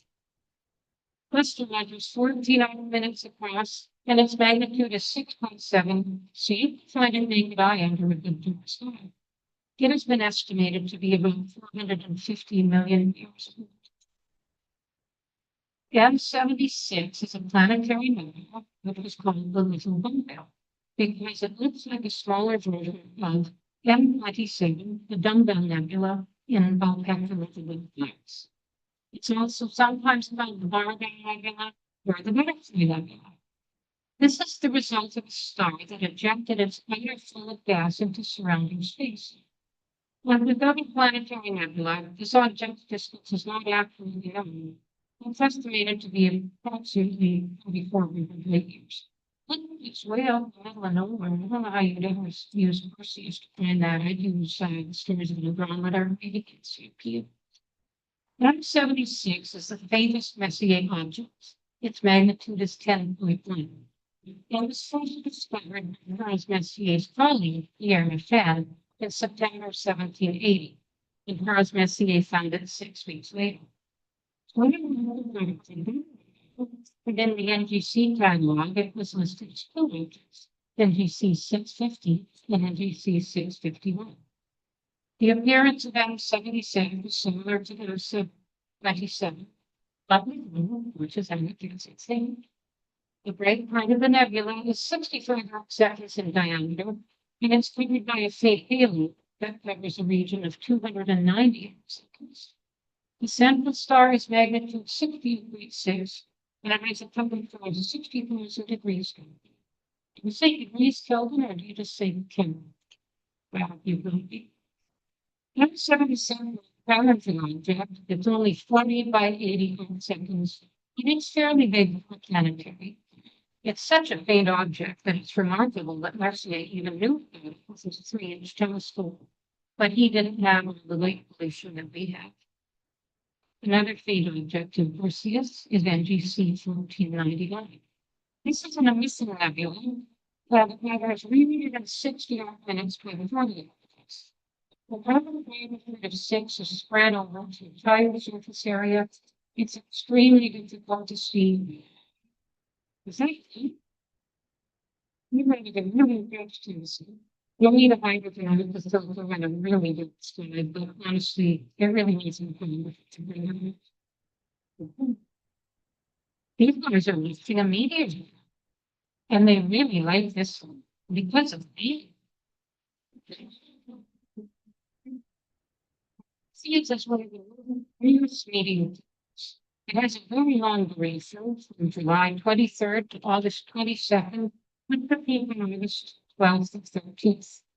Rates are said to vary from 50 to 80 per hour. That depends on if the moon is out, like it was this year, or if there's a lot of smoke in the sky, like it was this year. These technologies can be seen around 10 p.m. if the battlefield picks up after midnight and continues until dawn. So you'll need to stay up all night to watch them. That's okay because things are up all night anyway. To observe the Perseus directly, even though it's August, lie on your back in your reclining lawn chair and look with your feet making senses. Look straight up, and when you see it, Perseus, but when you see it, and if you arrive at Perseus, it's probably a Perseus. The earliest record of Persean activity occurs in Chinese readings in the year 36, when it is said that more than 100 millions records that appear in Chinese, Japanese, and Korean records through the 8th, 9th, 10th, and 11th centuries, but very few references are found between the 4th and 19th centuries. There are a few main galaxies in our varying magnitudes 13 and fainter, except for NGC 1023, which is magnitude 9.3. This is a very magnificent galaxy. Lenticular means that it's halfway between a spiral and an elliptic. This is estimated to be between 30 and 64 million years away, which I know is quite the range, but that's all I can. It measures 7.4 by 3 meters. And it has a very thin companion that maybe you can just make it out in this picture. It's NGC 1023A. There is a group of galaxies called the Massive Perseus Cluster that was first seen by the European Space Agency's Euclid Explorer on November 7th, 2023. This image shows 1,000 galaxies belonging to the Perseus cluster and more than 100,000 additional galaxies further away in the galaxy. The largest galaxy in this cluster is NGC 1275, which is magnitude 12.4, and it measures only 2 by 1.5 meters. On 17th, 1786, and this is a giant elliptical in the center of the cluster. Another galaxy in this cluster is NGC 1260. This is a spiral that measures only 1.3 by 0.5 orbits, and its magnitude is only 15.2. So this is really teeny.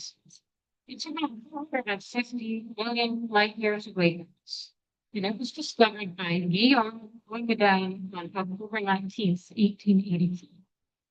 In 2006, this was named the 7th greatest supernova in the observable universe, with the imaginative name XM 2.06b. This supernova was the most energetic and greatest supernova on record to that time. The double the viewing pleasure in one field of view. This is about halfway between the Cassiopeia and the head of Perseus. It's easily visible to the naked eye under a dark sky. Even then, that's one of the most beautiful sights in binoculars that was telescope. Even if these children would be great on its own, together they are really spectacular. It's curious why these objects were not on Perseus. The Greek astronomer Hipparchus was the first to record the clusters in the year 150 BC, and he called them Pleiades. Like many other objects of this type, they were thought to be nebulae until they invented the telescope. Telescopes found stars and giant stars on the planet spiral the way as it branches out from the galactic center. Then we get it in a very rich part of the galaxy. Each cluster has a diameter of 70 light years, about 30 minutes in size, and each contains more than 100 stars. The brightest stars in NGC 884 are about 8th magnitude, and the brightest in NGC 869 are about magnitude 6.6. Most of the stars are bluish white, with a few red lights to them as contrast. The clusters are about a half of the big, between 7,000 and 8,000 light years away from us. Studies of the clusters show that they are not physically related, because NGC 884 appears to be about 11.5 million years old, and NGC 869 it seems to be only about 6.5 million years old. NGC 884 measures 10.5 by 10.5 minutes, and its total magnitude is 3.8. NGC 869 is magnitude 3.7, and that measures 14.4 by 14.0 minutes. The two together cover an area of 60 minutes, which is twice the size of the full moon. Perseus double cluster lies within the Perseus line of the Milky Way. Our solar system resides in the inner part of the Orion. When we're looking at the bigger system, we're looking through one of the squaring arm, and way to the next squaring arm. The button seen by the ancient Greeks is the handle of Perseus and sword. Now, even if you have a very long sword, the Mayan people see the sandals. This idea made it very easy to find Perseus. Using the Pleiades as the rivals of the snake, you can follow up the crooked line of the stars of Perseus, which was the snake's body, along the Milky Way to the W shape of Cassiopeia. Right behind the snake and his eyes, the beautiful double cluster, just waiting for you to get out your binoculars and take a look. It's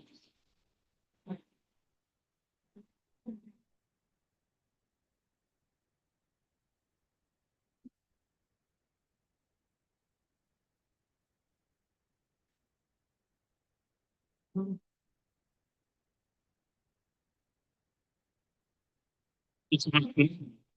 And it's kind of, it's something that's really on. It's very hot. It's another man. Right? Right. We can stop very first. There. And so. Like that. What?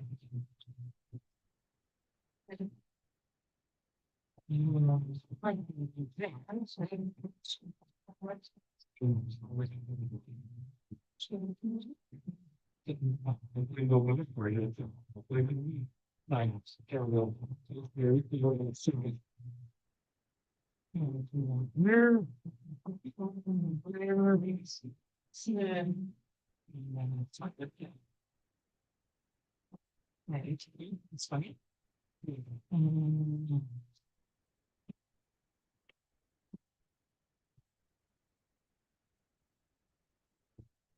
Find you. See that? Yeah. So we're gonna get the pictures out of the way here. So then long presentation. You're now. You're saving. So you don't stick to it.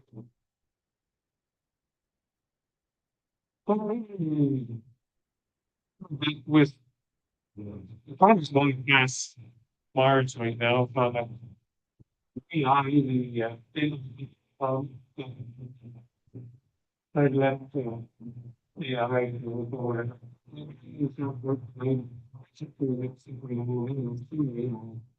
my goodness, maybe our moment. A little bit about doing and really very big for very this time we live this time you wait to the VM and don't do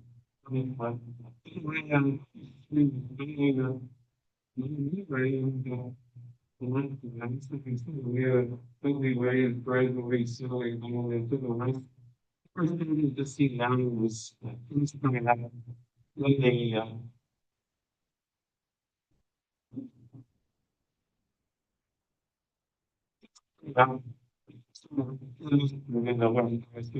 more. This is really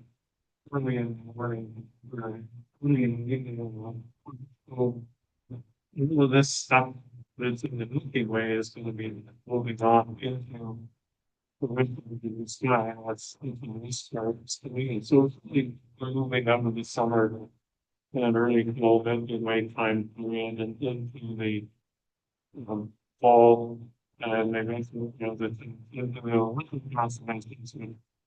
The other thing is things less whole than we talking about and that something big we had. I would say I'm using when I see this leave at this time of year. It would be nice if we were going into 25.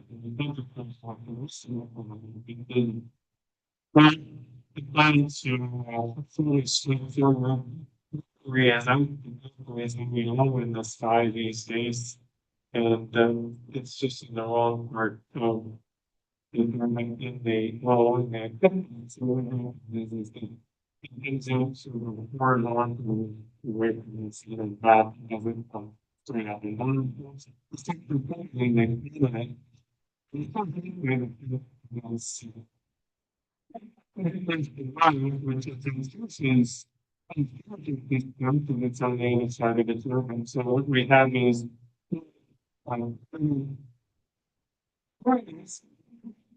really very difficult.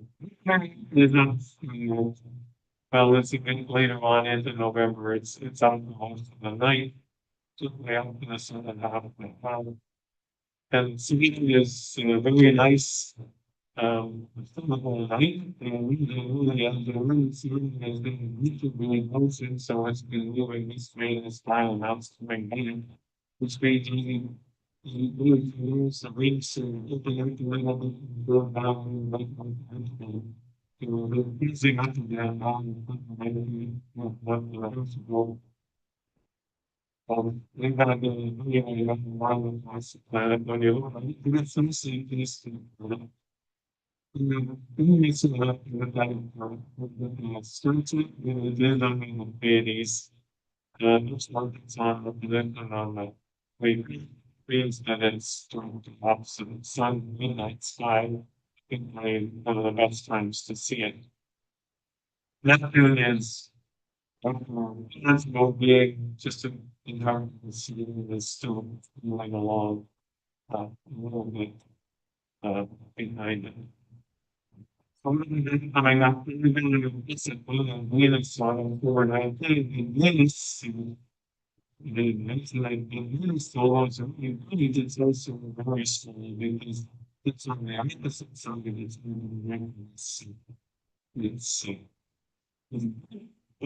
it's detail we see out of it maybe tiny little round ball and that's the good. With these comments, moments, one and less. This is behind the side of the test going behind it now. School is doing it in better possession and one is the together it's us there's an element a little bit more. We have this big the usual moon thing in the newspapers along with some funny name that they put out with some folks or something like I've seen to them. We had a meeting once and let's do that and do that next month and the history of that is the best one of the year. You know, the points of double time is on Jupiter and it got to the nine to one now running on it it's trying to get up to the word of morning for that. So now that I've had it, we've done that. This one, and the door. I've eliminated the ones that are in the blue light. We let these out of the handbook. Doing that. One song doing the one that's around 5. Have it. And we're talking about those things that you see some video and one it's being a post on Sunday. It's one of the things that when you're having to be in and it's happening is something normally unless it might do something.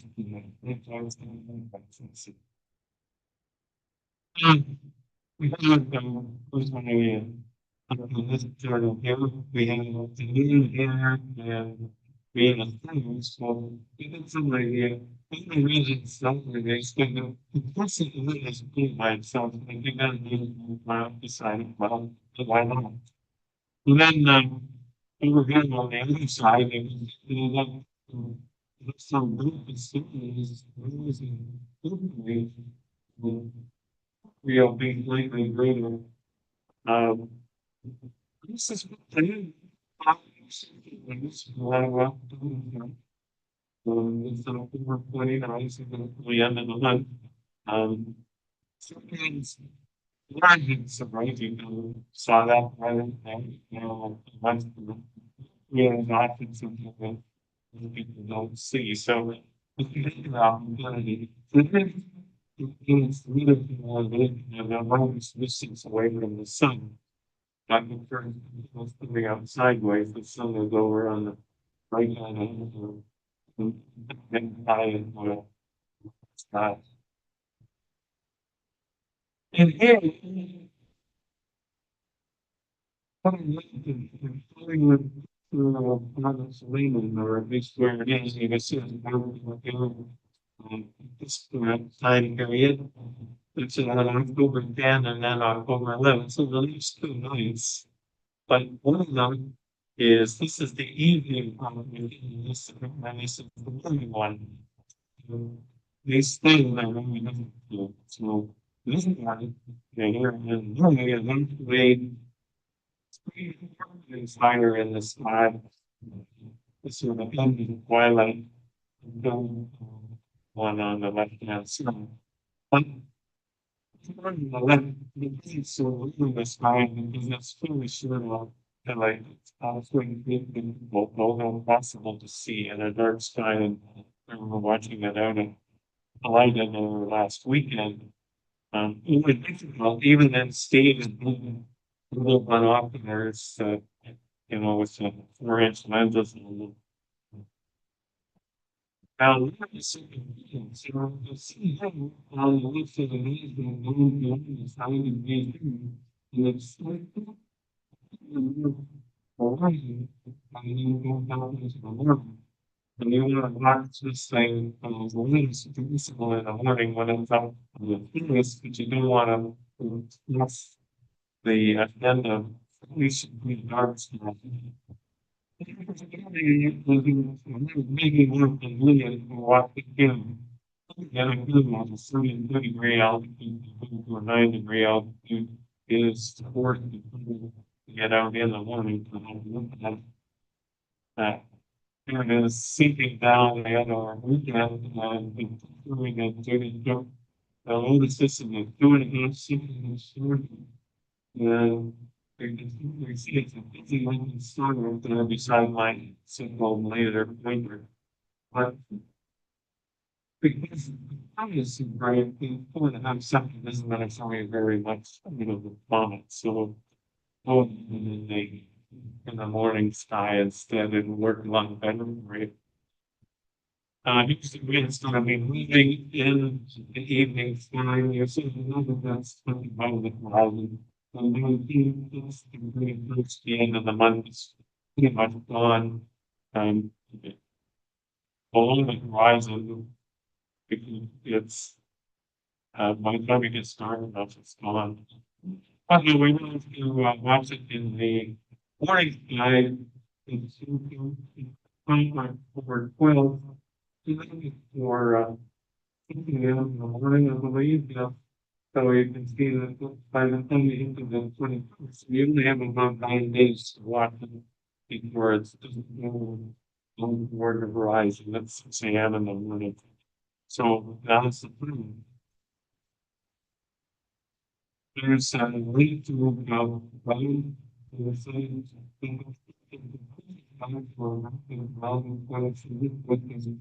now we can see it. So I'm going to include but this one the seas come around or looking at the mountains, but also while it's still reasonably high, so maybe 2 weeks and about here around 4th magnitude would be an easy binocular up to the morning, and you're looking up toward the north. So if you're gonna live on the south side of the city, you might not be able to do much with it when you get up to the north side. Like that, we have three eye surface is and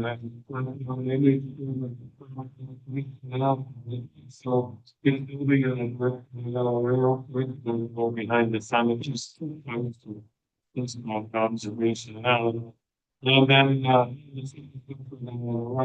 behind the sun, it's in late November. It's not that I will be a chance to see it. We have to work to, nice, it's down around 12 magnitude. Swan is relatively new, it's whether it's raining, it's surviving going systems. You can see it in the solar observations of the sun and blowing the wind, it's rising running by surviving and coming in. So it's means 7 days, and so that would be the time to see it. Here's the most complex things on information. We find here on the link a little over 2. We got another week Yes, mostly we focus toward council, focus to see. About things that might be, so. You're gonna have, it's so bad again, seeing, I didn't want to do that. And, the way it's going is moving, is moving. Really equipping, the higher and higher up in the sky. Really, really, that paper is like going to be more visible from our sky. And that's what's happening, and that is true when that. So, I'm gonna put the little one up there.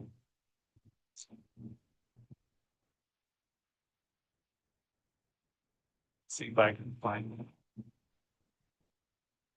I might start somebody else's. But not doesn't seem to be on this list, so in one. That may be doing this stuff.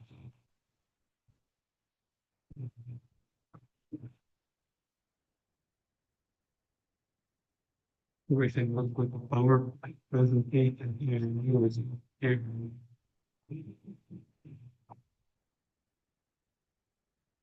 Yeah,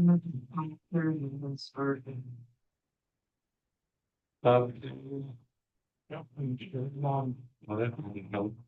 There's a new page on the bottom. So we are up. Right. Right there. To find it again. To find it again, right? Yeah, here we go.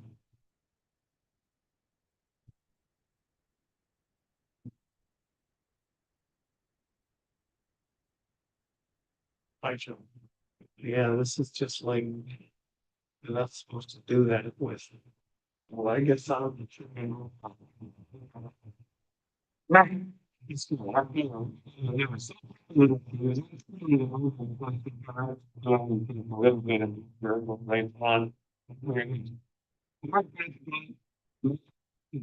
right on. A really, really substantial size plane. It's a long way. 40 degrees of buildings are really to be. The things outside the atmosphere, that's something that's a billion to the Earth's atmosphere as an atmosphere. It's only probably how the atmosphere is or anything is. What's important is tracking out and thinking about it all because it's really thinking about the constant mind. So it's probably really important to photo and we can might do a good will be. Then like it's only you can see and I put on the side of this. I better get my laser pointer here again. Click on the side of that one. And you can see this.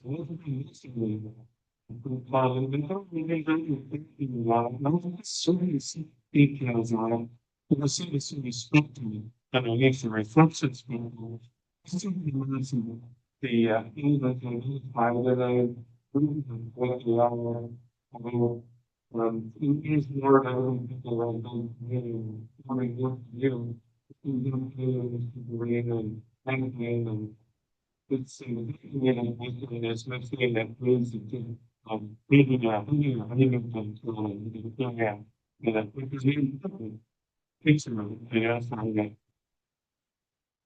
And back that I was find any kind of not just the lesson, but occupations don't really fit in spheres. But the thing that you are seeing, literally glass instead of literally ice on the surface.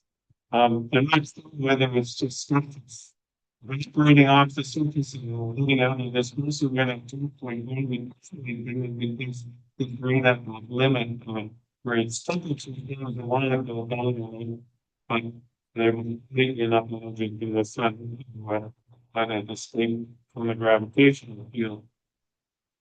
Just particles and ultraviolet radiation from the sun causing it to fluoresce. The result of the climate significantly not estimated whether it was the surface, which means that it's much faster than the surface going to be applied, so it may there's a sort of stable thinking and reasonably small amounts. But the reference trial volcanoes, that is, we can water volcanoes, but they would be nothing volcanoes. We also can, and some of this one with the Jupiters and some. Well, very interesting was because there would be in this body, because of radioactive. Do not want to be restoration in this. So it's one of those bodies where something calculated that if we set the satellite to now in 35 years, I think that might have sublimated away. See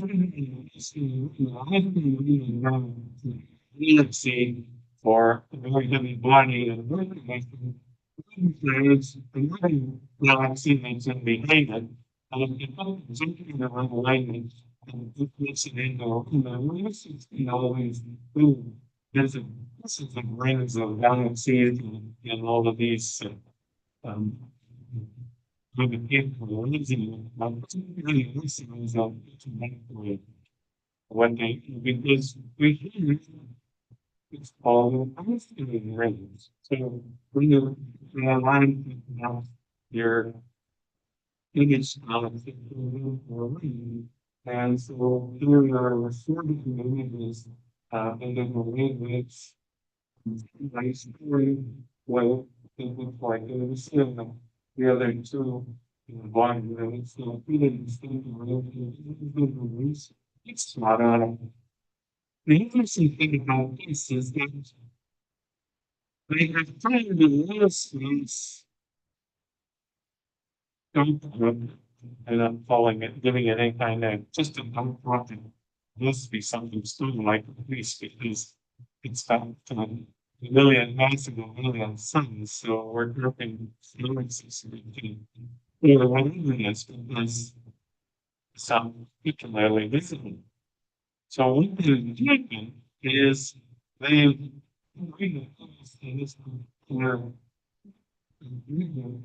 and the infrared, what you see in red, and that's the red image.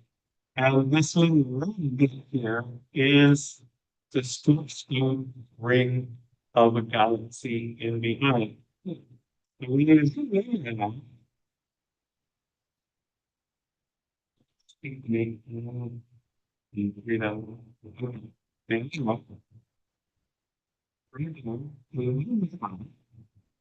And a little pitch. That's one thing as we got it in later. Behind it. There's a little pitch in the ring right there. But what that pitch is fascinating is right there is million solar masses, and which is able to be destroyed. A supercloud can be destructing the gravitational rays. Some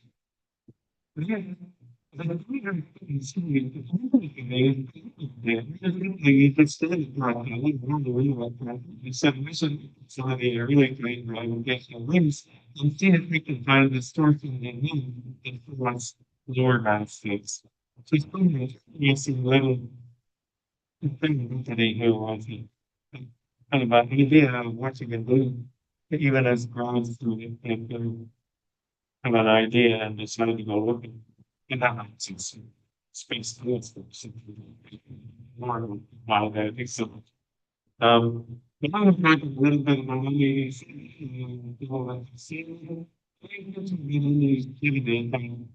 bit of it is coming out of it. And it is here by this is from the so that I do one. It's just like every other electrical galaxy, there's nothing but a little bit of stuff. It's moving gas in it. And then you can see this one's gas in it. But it's kind of been it's not good, and then you have something happening that has this relativistic error. The next thing in 87 is we needed to see the black hole in 87 was the number of radio telescopes scattered around the globe that are really very high resolution is. You see some of the characteristics in the observations I made, which you will elaborate on it.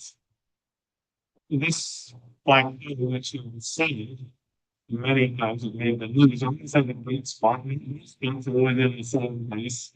And the ring itself is this.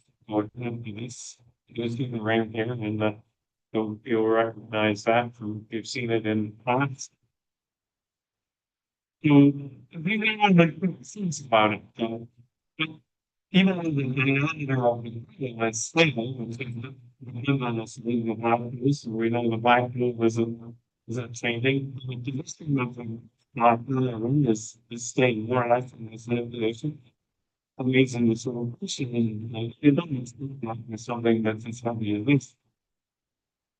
You always need to measure the polarization of it. Your linear polarization, the same kind of polarization you see as polarized masses. And that tells me something about the magnetic field in this thing. So when you think of these telescopes around the world, there are radio telescopes, what are like these things? These telescopes have wavelengths that responds to it. So you guys take the different images of it. Is when you finally go into the 7-1 and put it in a big contemplating model or looking at big models. And also like and saying that we can explain all of this other stuff we're seeing and be a lot below that looks like this. And it's important even when it uses year after year, because if it's suddenly changes on you, that might mean they didn't get the modeling right the first time, or they're in a real thing in a I think with madness, I think years, you can see, and some see, I mean, the lines put on that the rules of polarization, and then you can see what the information is like. So, I think polarizing lies on, and the truth one, you get, you it's the living in the world when they go to see how strong the polarization is. So, now, the polarization of the story there, but in 2018, they've almost completely disappeared. And like the polarization is back at a certain intermediate brightness or intensity. And so it's really it's the one what they're doing is the thing that we know influences the thing that something that's along the way. In the telescope and in the atmosphere, a lot in it. So we know that some of these images with the same technique called FEMO, and you can review the higher intensity in that image. But then we reduce because some of this is and sort of took it back. I'm really beginning to see a little more detail in this green and the shape of it. You can also with the right kind of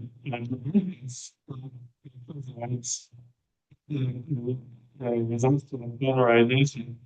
It is just sort of something observations two in April and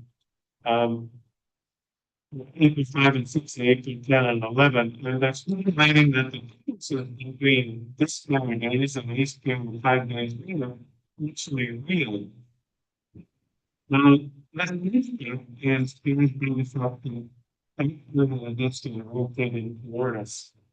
Now, I don't know whether this is actually the best thing to do. It is a little video. Little video, it's a big video. Okay, well, speak to me. Well, we're not gonna do it. But what it is this points to you how this, I don't know why I can't do it on can't do it on my screen, I have to do it on this screen, and I can't get up there. It can be those polarizations, elements, which it seems like I'm getting a polarizers into the radio telescopes and changing their angle and seeing where the strongest pole signal comes through and showing the mouse. It's just a polarization, probably need angles to it. And for now, you're just saying, well, look like polarization. And what I'm trying to imagine the orientation because these electrons that are pulling in the magnetic field. One happens to be one of the million light years or a bit back and million light years of people from the galaxy together on 6.4 and then I raise different wavelengths. So when you put it together, you see the star, one of those green lines around it. You also see how much change from one to the next. And we don't know why. Something as heavy as a molecule with stable light pattern, useful around here, and the polarization field, 1 year is a very strong and lead electric, in another year it's a little disappearing, and the next year, 2021, almost polarization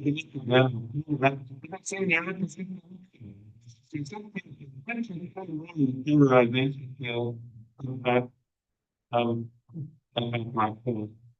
But it's not useful. People work on it. Okay, thanks so much.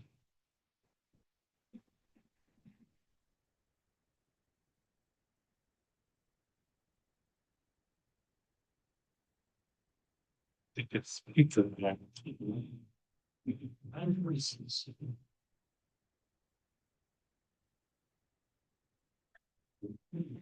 Perfect lines around the other side when you were short about it. So, the same like that. It's something with no. What's the real?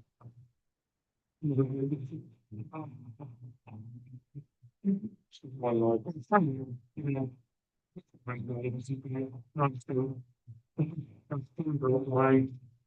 is that like is a representative for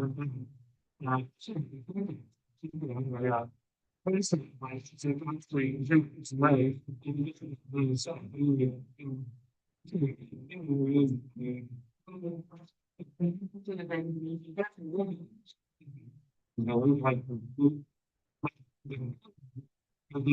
radio unit.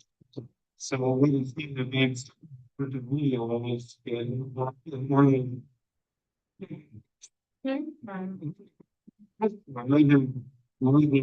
Radio one used to them. I think that kind of resolution you need one radio to that fitness. So